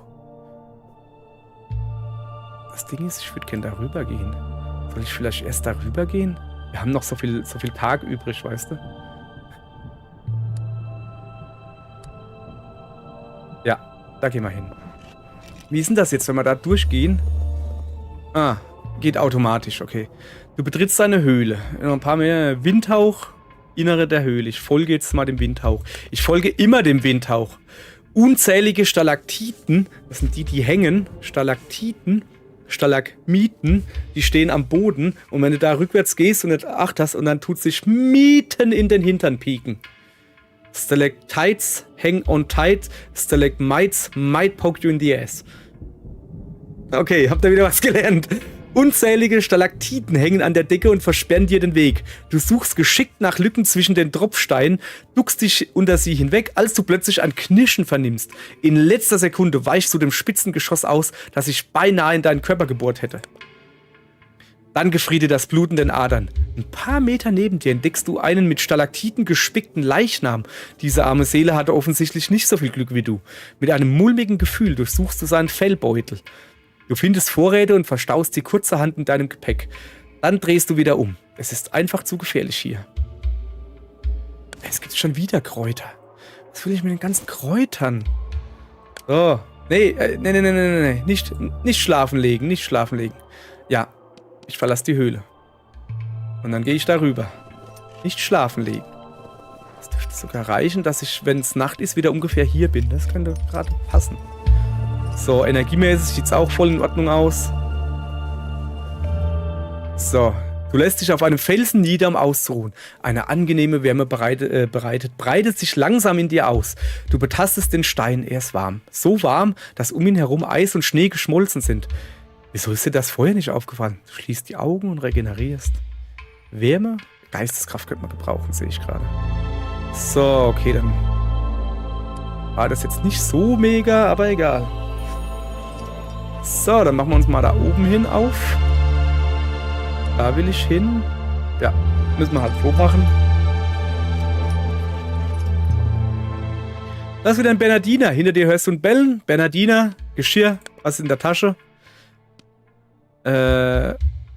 Fellhandschuhe? Was machen die eigentlich? Mal her. Fellhandschuhe. Erhöhter Temperaturgewinn beim Bewegen und Durchsuchen. Beim Bewegen und beim Ruhen oder in Events. Okay. Und hier wieder sowas. Komm, die tun wir gleich schnabulieren. Dann ist sie weg. Und das könnte man auch mal schnabulieren. Dann ist sie weg. Ein bisschen runter. So. Jetzt daneben hin. Und kommen dann dieser schönen Kiste hier vorbei. Sauerstoffflasche. Als du eine Gletscherspalte entlang kletterst, erkennst du unter dir eine dicke Felsschicht in einer dicken Eisschicht, eine Sauerstoffmaske. Oh, Maske samt Flasche. Die Sauerstoffflasche sieht noch intakt aus. Die Flasche sieht intakt aus, aber die Maske nicht. Ich grabe mich seitlich zur Sauerstoffflasche. Ich benutze einen Stein, um das Eis zu zerschlagen. Ich benutze mal das. Splitter fliegen um dich herum, als du wieder und immer wieder mit einem spitzen Stein auf das Eis einschlägst. Auf das Eis einschlägst, der schlottert schon, der Sprecher. Deine Hände schmetzen und deine Knöchel bluten, aber du gibst nicht auf. Schließlich hast du die Sauerstoffflasche so weit freigelegt, dass du sie packen und herausziehen kannst. Zu deiner Enttäuschung ist sie beschädigt, wie auch die Maske und somit unbrauchbar. Kack. Und Hände noch kaputt gemacht, jawohl. 16 Stunden erhöhte Energiekosten. Oh. So. Du betrittst eine verzweigte Höhle. Im hinteren Bereich bemerkst du ein erloschenes Lagerfeuer. Davor liegt zusammengerollt und an der Felldecke eine fremde Person. Ja, diesmal weg ist sie. Du sprichst den fremden Bergsteiger an. Keine Reaktion. Dann beugst du dich herab und rüttelst ihn sanft. Der Fremde murmelt etwas Unverständliches und dreht sich auf die andere Seite. Scheint keine Lust auf Gesellschaft zu haben. Also, jetzt gehe ich schlafen.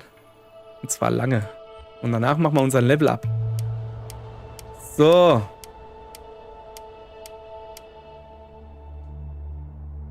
So, ich habe gesehen, dass man da drum herum gehen kann. Guck mal. Ist das besser als so rum? Also, wenn ich so gehe... Halt. Ich habe nicht gesagt, du sollst gehen. Ja, komm, jetzt bin ich oben, ne? So. Scheiß drauf, komm. So, da runter. Boah, die Kamera nervt mich gerade. Ja, ich wollte noch das Level abgucken. Ja, was haben wir denn hier? Ruhig angehen. Erhalte beim Aufwachen etwas mehr Energie. Kraft sparen. Erhöht Zeitkosten, das wollen wir nicht. Letzter Vorstoß. Zeitlang stark erhöhter Sauerstoffgewinn. Ich glaube, Sauerstoffgewinn haben wir jetzt nicht so das Problem. Nehmen wir lieber das hier. So. Da unten wäre noch was. Ja komm, da gehen wir hin, dann ist es auch wieder hell. So. Also. Was ist das da unten? Schatz. Als du deinen Blick schweifen lässt, bemerkst du ein schwaches Licht in der Ferne. Es bewegt sich hin und her, hoch und runter. Na, natürlich nähere ich mich dem vorsichtig. Ohne das Licht aus den Augen zu lassen, läufst du geradewegs auf es zu. In einem unachtsamen Moment gerätst du ins Straucheln. Du fängst dich wieder, doch das Licht ist verschwunden. Ratlos schaust du dich um und stellst fest, dass du die Orientierung verloren hast. Ja. Da ist meine Orientierung. Okay. Komme ich darüber? So. Dann machen wir uns jetzt mal wirklich, jetzt geht's los, ihr Leute. Wir gehen jetzt wirklich auf den Weg zur Spitze, dass wir das mal hier hinter uns bringen. So, was gibt's denn hier Feines? Haben wir überhaupt noch Platz? Wurde jetzt in Stein und Felsen akribisch zu einem Hügel aufgeschüttet. Ein Grab hier oben. Ich kehre in mich und gedenke dem Toten. Wer immer die arme Seele ist, die hier oben ihr Leben gelassen hat, die soll nicht gestört werden. Nach einem kurzen Aufenthalt ziehst du weiter. Geil. Bisschen Sauerstoff gekostet, aber dafür anderes Zeug gekriegt. So. Moment, das müssen wir so machen. Also wir sind da unten. Ich glaube, hochklettern könnte funktionieren. So, aber, bevor wir anfangen zu klettern, benutze ich das hier. Ja, ich will ein Kletterseil verwenden. 3 Stunden hält's an. So, Sauerstoff könnte man so langsam auch mal benutzen. Aber egal.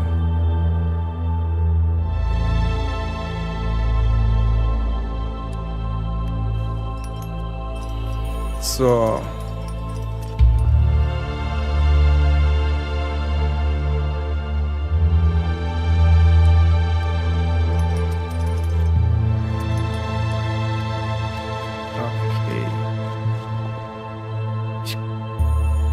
Na, ich wollte gerade sagen, ist das da der Punkt, wo wir hin müssen? Ich glaube nicht. Ich gehe natürlich darüber, ist ganz klar, ne? So, wie lange hält das noch? 1,7 Stunden. Zack. Eine Feuerstelle, aber keine Seele weit und breit. Noch züngeln Flammen und widersetzen sich den eisigen Winden. Dem Feuer dabei zuzusehen, wie es um sein Überleben kämpft, hat eine meditative Wirkung auf dich. Ich regeneriere. Wärme brauche ich nicht. Oder Energie. Das brauche ich. Wir gehen jetzt natürlich zurück. Wo wir hergekommen sind. Und ich will mir da drüben noch dieses Sonnensymbol. Da will ich noch hin. Und von da aus gehen wir dann hoch.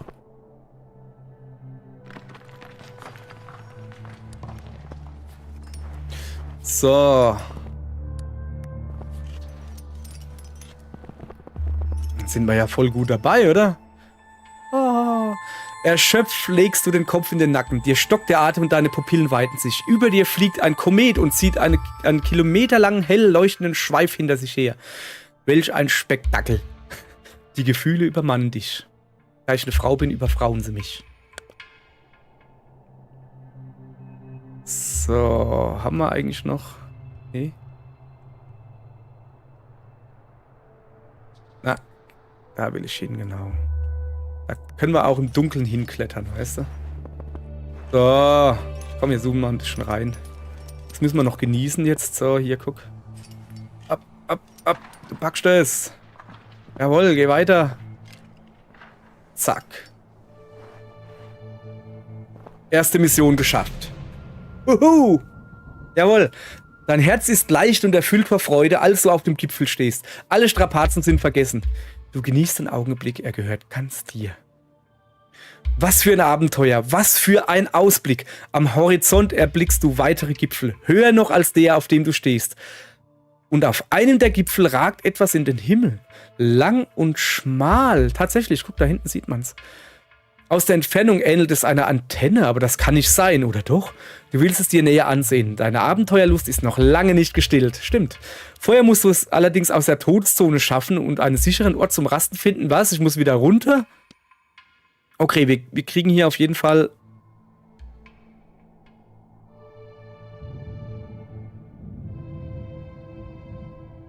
Moment. Wo muss ich hin? Da runter? Kann ich da direkt hinklicken? Ja, eigentlich schon, ne? Und dann könnte ich so im Autopilot da runtergehen. Das wäre vielleicht gar nicht mal so schlecht. Ja, das machen wir, oder? Also... Warte. Das ist vielleicht gar nicht mal so schlecht, die Idee. Also, natürlich denkt jetzt so, was soll jetzt dieser Quatsch? Okay, ich tue zumindest mal dahin. Weil hier haben wir nichts mehr. Guck, das sind keine Items mehr, kein gar nichts. Aber das ist der... So können wir uns nicht verlaufen, weißt du? So, natürlich tue ich dann unterwegs kurz Päuschen machen. Achso, komm, wir machen wieder schneller.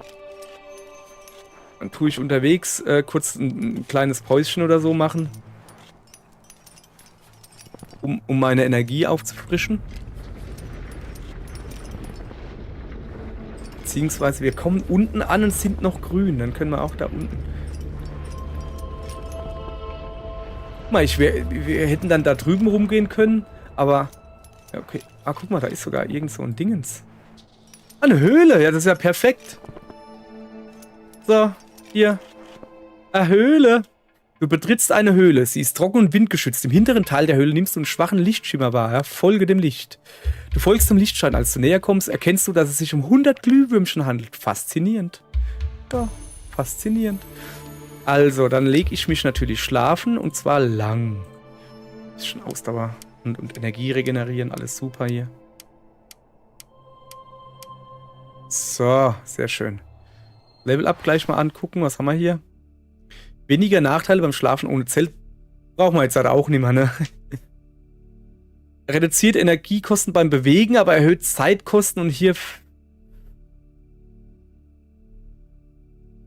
Verringert Zeitkosten beim Laufen und Klettern, wenn der Sauerstoffwert hoch ist.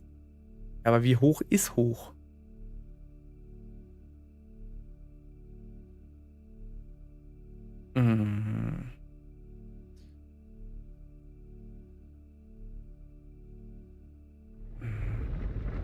Nee, ich nehme das da. Okay, und pass auf, ich werde... Wir sind ja jetzt gerade beim Absteigen, ne? Ich werde, hoppala, die da noch benutzen. So.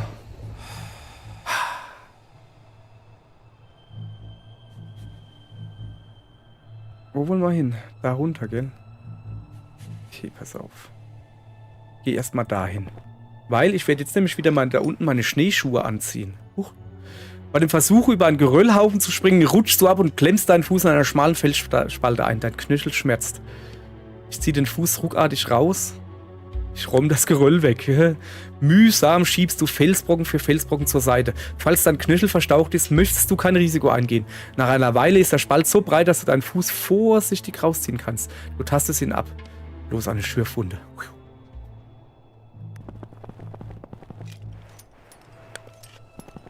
So. Mal langsam. Also wir müssen da runter. Wir müssen da unten hin. Da geht's runter. Kann man nicht daneben runtergehen? Daneben gibt es auch noch sehr viel zu entdecken. Aber wenn ich da hingehe... Ich kann da nicht runter... Doch. Doch, kann ich. Moment. Da gehen wir zuerst hin. Da gehen wir hin, danach gehen wir dahin, dann gehen wir dahin und dann sehen wir weiter. Wenn nicht noch irgendwie was passiert. Ich meine, wir sind jetzt beim Runtergehen, da müssen wir uns jetzt halt nicht beeilen oder so. So. Ein bisschen dran zoomen, dass man hier was sieht. Hier, dieses Mäusekino hier. So. Also, Schatzkiste, was gibt's denn Feines? Auf dem Grund einer sehr engen und sehr steilen Gletscherspalte entdeckst du eine Sauerstoffmaske. Du könntest dich in die Spalte zwängen hinunterklettern, um an die Maske zu kommen. Ja klar, probiere ich das. Eine Maske. Okay, danke. Nehmen wir mit. Was macht die Maske?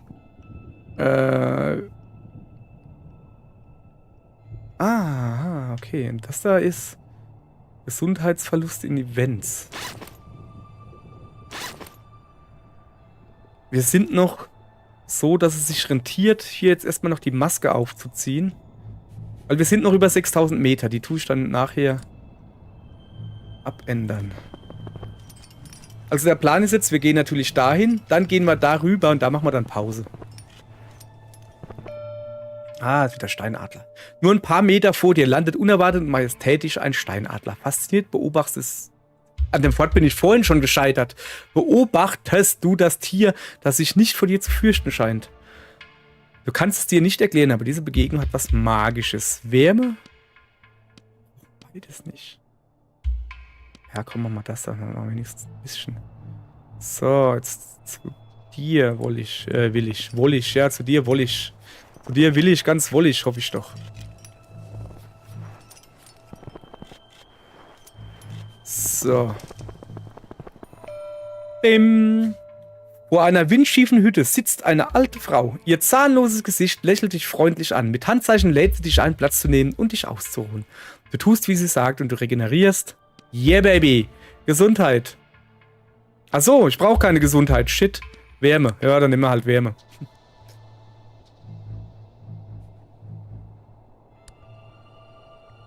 Moment. Also wir müssen da runter. Aber da will ich auch hin. Das sieht deutlich besser aus. Guck, so machen wir das. So machen wir das. Zack. Ach ja, ich wollte ja Energie. Dann sehen wir das da oben auf dem Felsen, tue ich dann pennen gehen.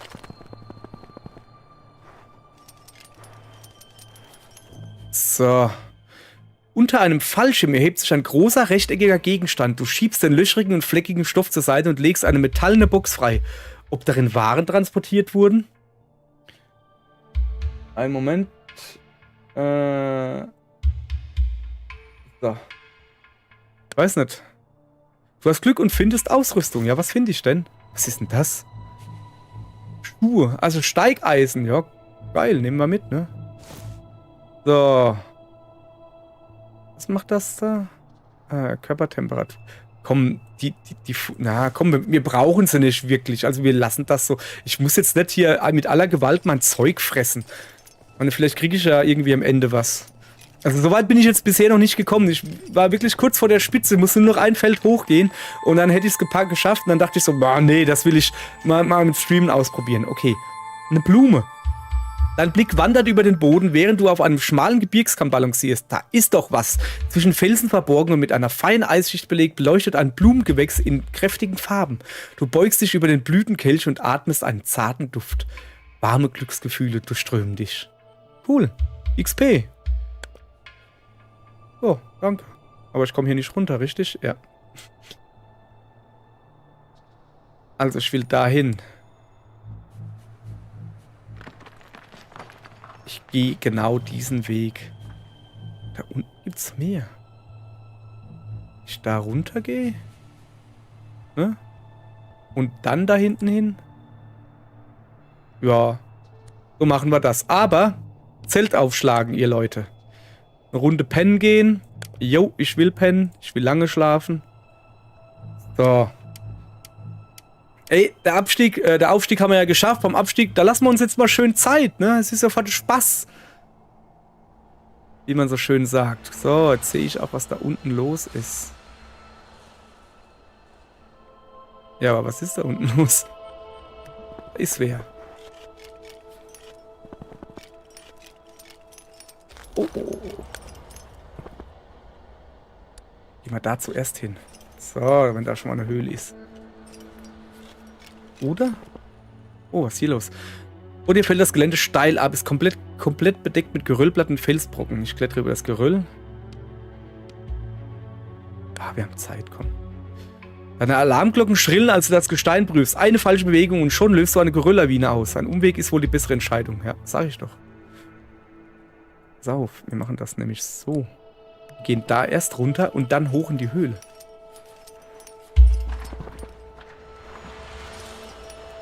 Weil hier kommen wir nicht raus. Wir müssen hier irgendwie wieder hoch. Wahrscheinlich ist hier entlang oder so.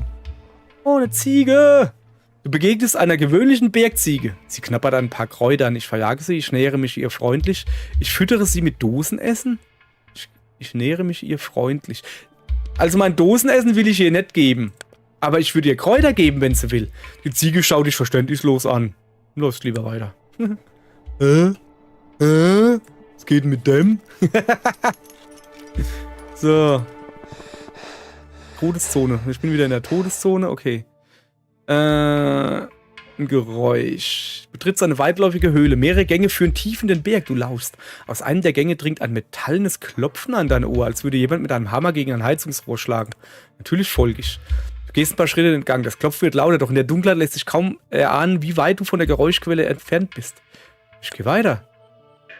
Vorsichtig tastest du dich an der Wand entlang. Das Klopfen ist dumpf und gleichmäßig, als würde es von einer defekten Maschine stammen. Immer tiefer dringst du in das Höhlensystem vor, bis das Klopfen schließlich aufhört.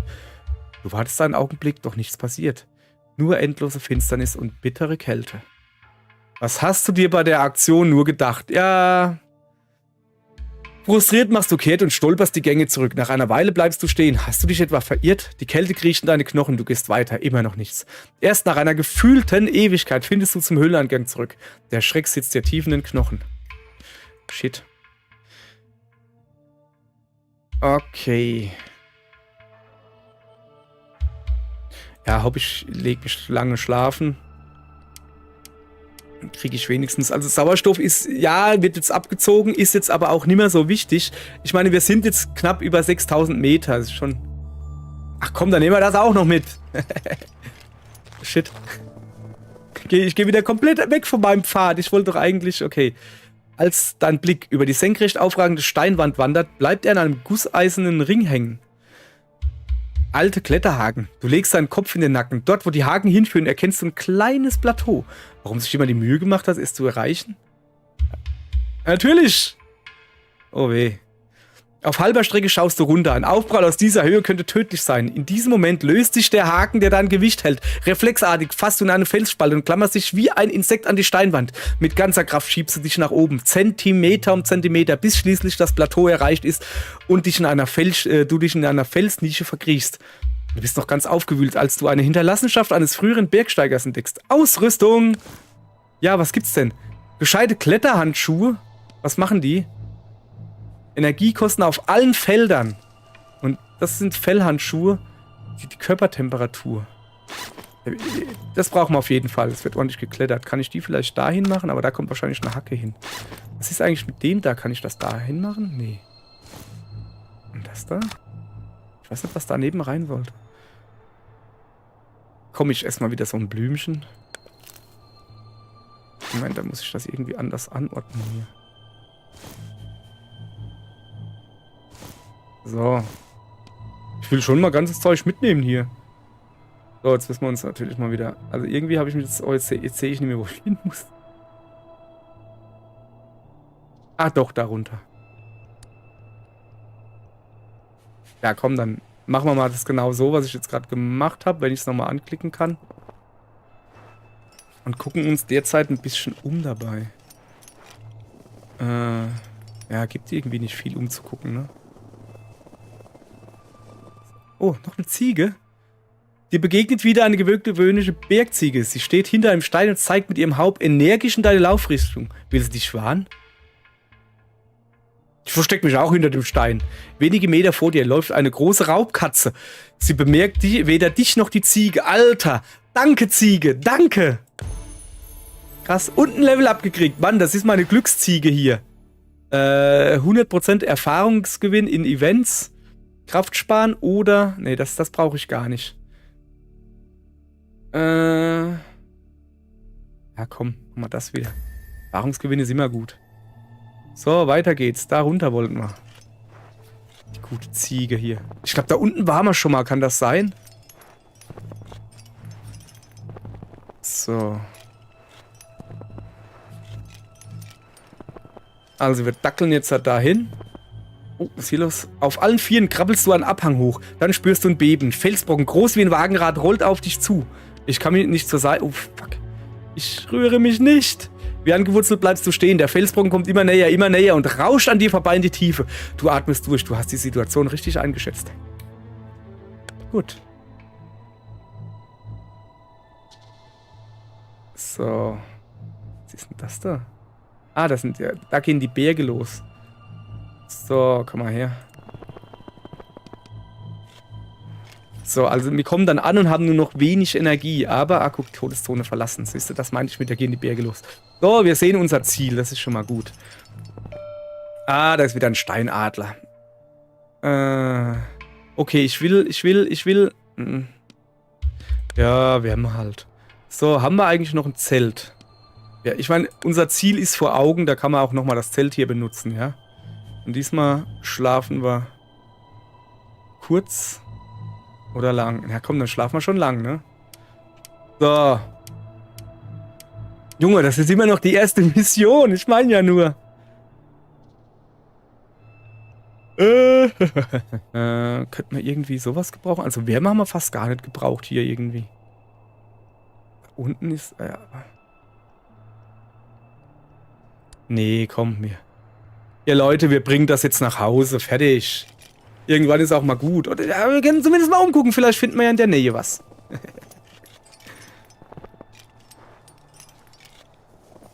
Also da ungefähr werde ich kurz Halt machen. Ah, stopp. Da oben ist irgendwas. Das. Ich habe jetzt halt hin, das geht. War natürlich jetzt halt doof. Hätte man blauer machen können. Ja, komm, das ist wie wenn er Mario Kart spielt und merkt, ey, ihr habt noch ewig Zeit, bis der Gegner kommt. Dann machst du auch ein bisschen affige Sachen so.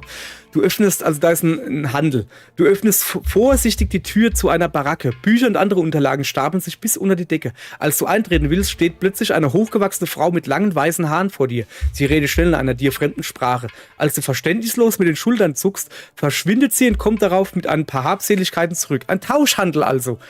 Sie will Steigeisen von dir. Dafür bietet sie etwas aus ihren Sachen an. Du wählst. Sauerstoffflasche brauche ich nicht. Zelt brauche ich nicht. Alter, Steigeisen gegen das Dingens? Ich will was anderes.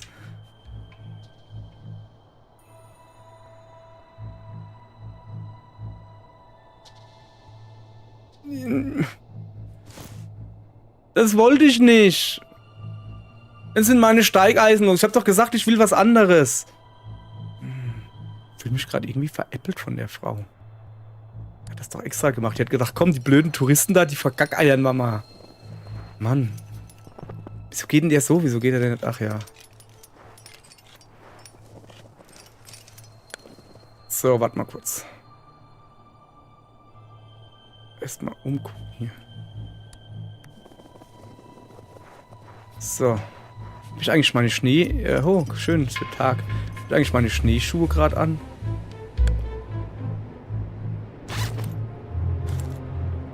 Könnten wir jetzt nämlich gebrauchen. Oh. Ich kann sie nicht anziehen oder ausziehen. Weißt du, ich würde das gerne wechseln. Ah, doch, ich kann wechseln. So. Wie komme ich denn da drüben hin? So. Okay, komm. Soll man das Zelt nochmal benutzen? Ja, komm. Aber rentiert sich das jetzt noch?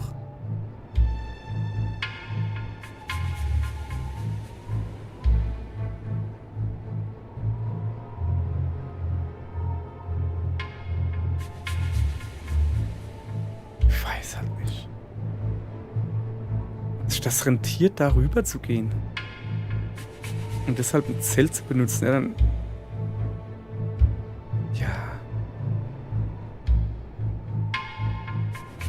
Wie weit würden wir denn kommen? Okay, ich gehe mal bis dahin. Oh. Also. Eine steile Felswand erhebt sich vor dir. Ob du hier einen Ort findest, um eine Rast einzulegen? Eine enge Schlucht verläuft mitten durch das Massiv und macht schließlich eine Biegung. Dahinter geht es nicht weiter. Dein Herz beginnt zu klopfen. Ein Tor aus Stahl versperrt dir den Weg?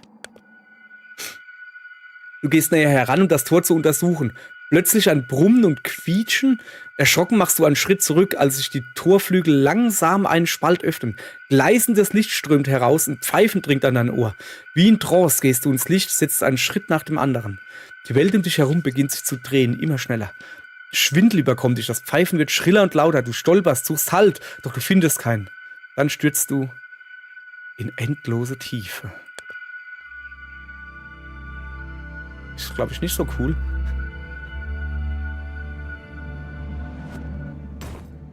Hopp, hopp, hopp, hopp. Achso, Erfolg. Ich dachte eben, was geht denn hier ab? Wilde Berggipfel, die steil in den Himmel ragen. Viele Jahre. Achso, jetzt, jawohl. Guck mal, jetzt gibt's ordentlich. Aber das ist schon ein Level-Up, oder? Jetzt gibt's ordentlich Punkte, gibt's hier. Was haben wir denn? Missionsbelohnung, Stufenaufstiege, Missionsbelohnung. Achso, Stufenaufstiege, 10 Level meint er wahrscheinlich. Missionsbelohnung. Verwendete Gegenstände, Ausrüstung. Unverbrauchte Gegenstände gibt auch Punkte, siehst du?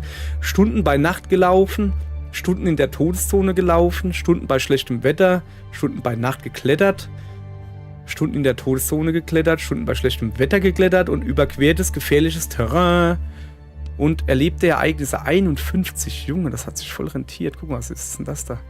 Verbesserungspunkte, Abenteurerin, Wissenschaftler, Journalist, was ist das? Zurücksetzungspunkte. Freigeschaltete Items, Kletteraxt, Wanderstock und Taschenlampe. Jawohl, Taschenlampe ist schon mal gut. Und, was ist das da? Kapazität 10, okay. So.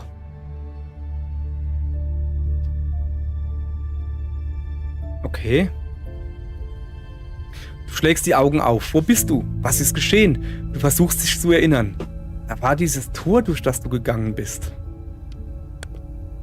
Fremde. Verwirrt? Keine Sorge, das ist normal, wenn man die Zeitschleife bei vollem Bewusstsein erlebt. Das muss an der Strahlung liegen. Okay, Zeitschleife? Strahlung? Wovon spricht die Person? Wer ist sie überhaupt? Hast du vielleicht Halluzination? Du fixierst den grün leuchtenden Anhänger, der vor dir auf dem Tisch liegt. Diesen Stein hast du schon mal gesehen. Schlagartig kehren deine Erinnerungen zurück. Die wortlose junge Frau, die dich gerettet hat, als du beinahe in eine Felsspalte gestürzt bist. Sorry, ich fange an zu nuscheln hier, ich brauche ein Bier. Wie hat sie dir das alles... Wieso hat sie dir das alles nicht früher erzählt? Ich brauche wirklich was zu trinken. Hab hier was stehen. Jetzt haben wir das immer gleich durch. Fremde. Hättest du mir geglaubt und wärst mit mir gekommen? Wohl kaum. Es war wichtig, dass du es mit eigenen Augen siehst und erlebst. Ich weiß, wie verrückt sich das alles anhört. Deshalb ist das Erste nur das Wichtigste. Okay, das bringt nichts. Ich bin hier so ausgetrocknet. Hier, lass mal.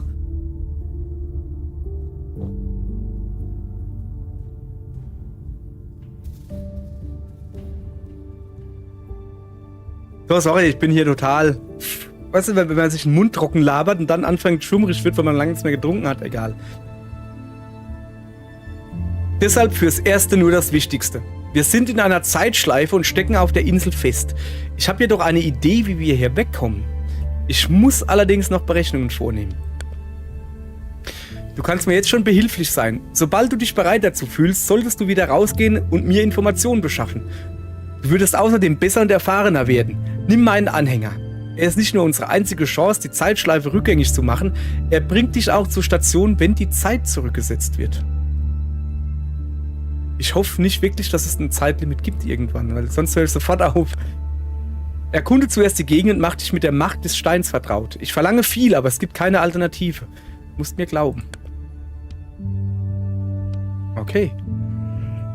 Und das hier, Charaktere, Abenteurerin, Wissenschaftler. Ach, man kann auch Charaktere freischalten, okay. Maximalwert für Energie, Sauerstoff und das hier Körpertemperatur. Energie brauchen wir jetzt erstmal. Also ich habe eben eigentlich nicht wirklich Energie gebraucht. Also so Moment, das ist Energie, das ist nicht Gesundheit. Okay, die brauche ich. Kann ich die nehmen? Habe ich genug Punkte? Wo sehe ich das? Ah, da unten. Ach, das Rote. Meine Punkte, die ich nehme. Oh, da kann ich auch da noch Sachen. Kann ich so mit den Wissenschaftler freischalten? Jetzt habe ich keine Punkte mehr. Ah, egal. Was haben wir hier noch? Sauerstoff und Körpertemperatur. Ja, komm, nehmen wir das auch noch. Ach, ich hätte da oben weitermachen können. Ja, das wäre vielleicht... Ach, ich kann da auch zurücksetzen. Ja, nee, jetzt habe ich es gemacht. Jetzt ist gut. Was ist das hier? Inventar. Okay, also unsere Inventar und Serie... Ah, jetzt ist es größer, oder? Nee, es ist genauso groß wie vorher. Also es hat eine Kapazität von 60. Und alles hier, also das Zelt kommt auf jeden Fall mit. Kann ich nur von 30 mitnehmen. Was haben wir denn hier? Taschenlampe. Erhöhter Lichtradius. 150. Ach, das ist nachts dann besser. Mondkräuter. CO2 kostet 15. Es gibt gar nichts mit 5. Weißt du, also... Boah, nee, das kann ich mir nicht... Ja, komm, ich nehme die Taschenlampe. Er zieht trotzdem Ausrüstung ab, auch wenn ich es mir in die Hand gebe. Jetzt habe ich noch 10. Konservendose.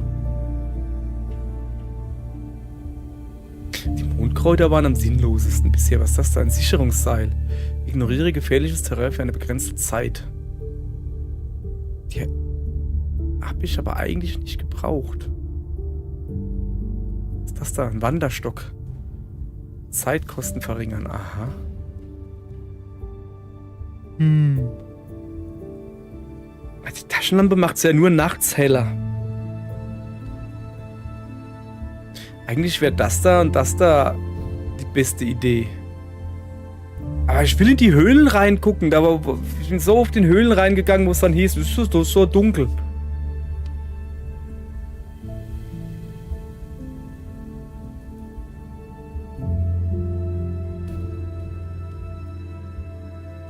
Komm, wir nehmen wieder. Wir machen einfach so wie wir es hatten. Das war schon mal eine gute Idee. So, kann man hier. Team-Upgrades, Spezialwissen. Was ist das? Ach so. Das ist meine XP. Team-Upgrades. Terrainwissen. Eis, Schnee, Stein, Gefahren. Ach so, je mehr ich drüber weiß, desto weniger musst du dann wahrscheinlich, Umgebungswissen. Ah.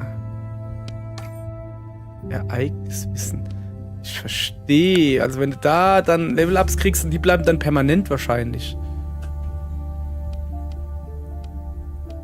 Okay, Missionen. 2. Berg, 1. Berg, 3. Berg, Unterberg. Kann ich die nicht nochmal machen? Okay, was ist das hier? Nebenmission.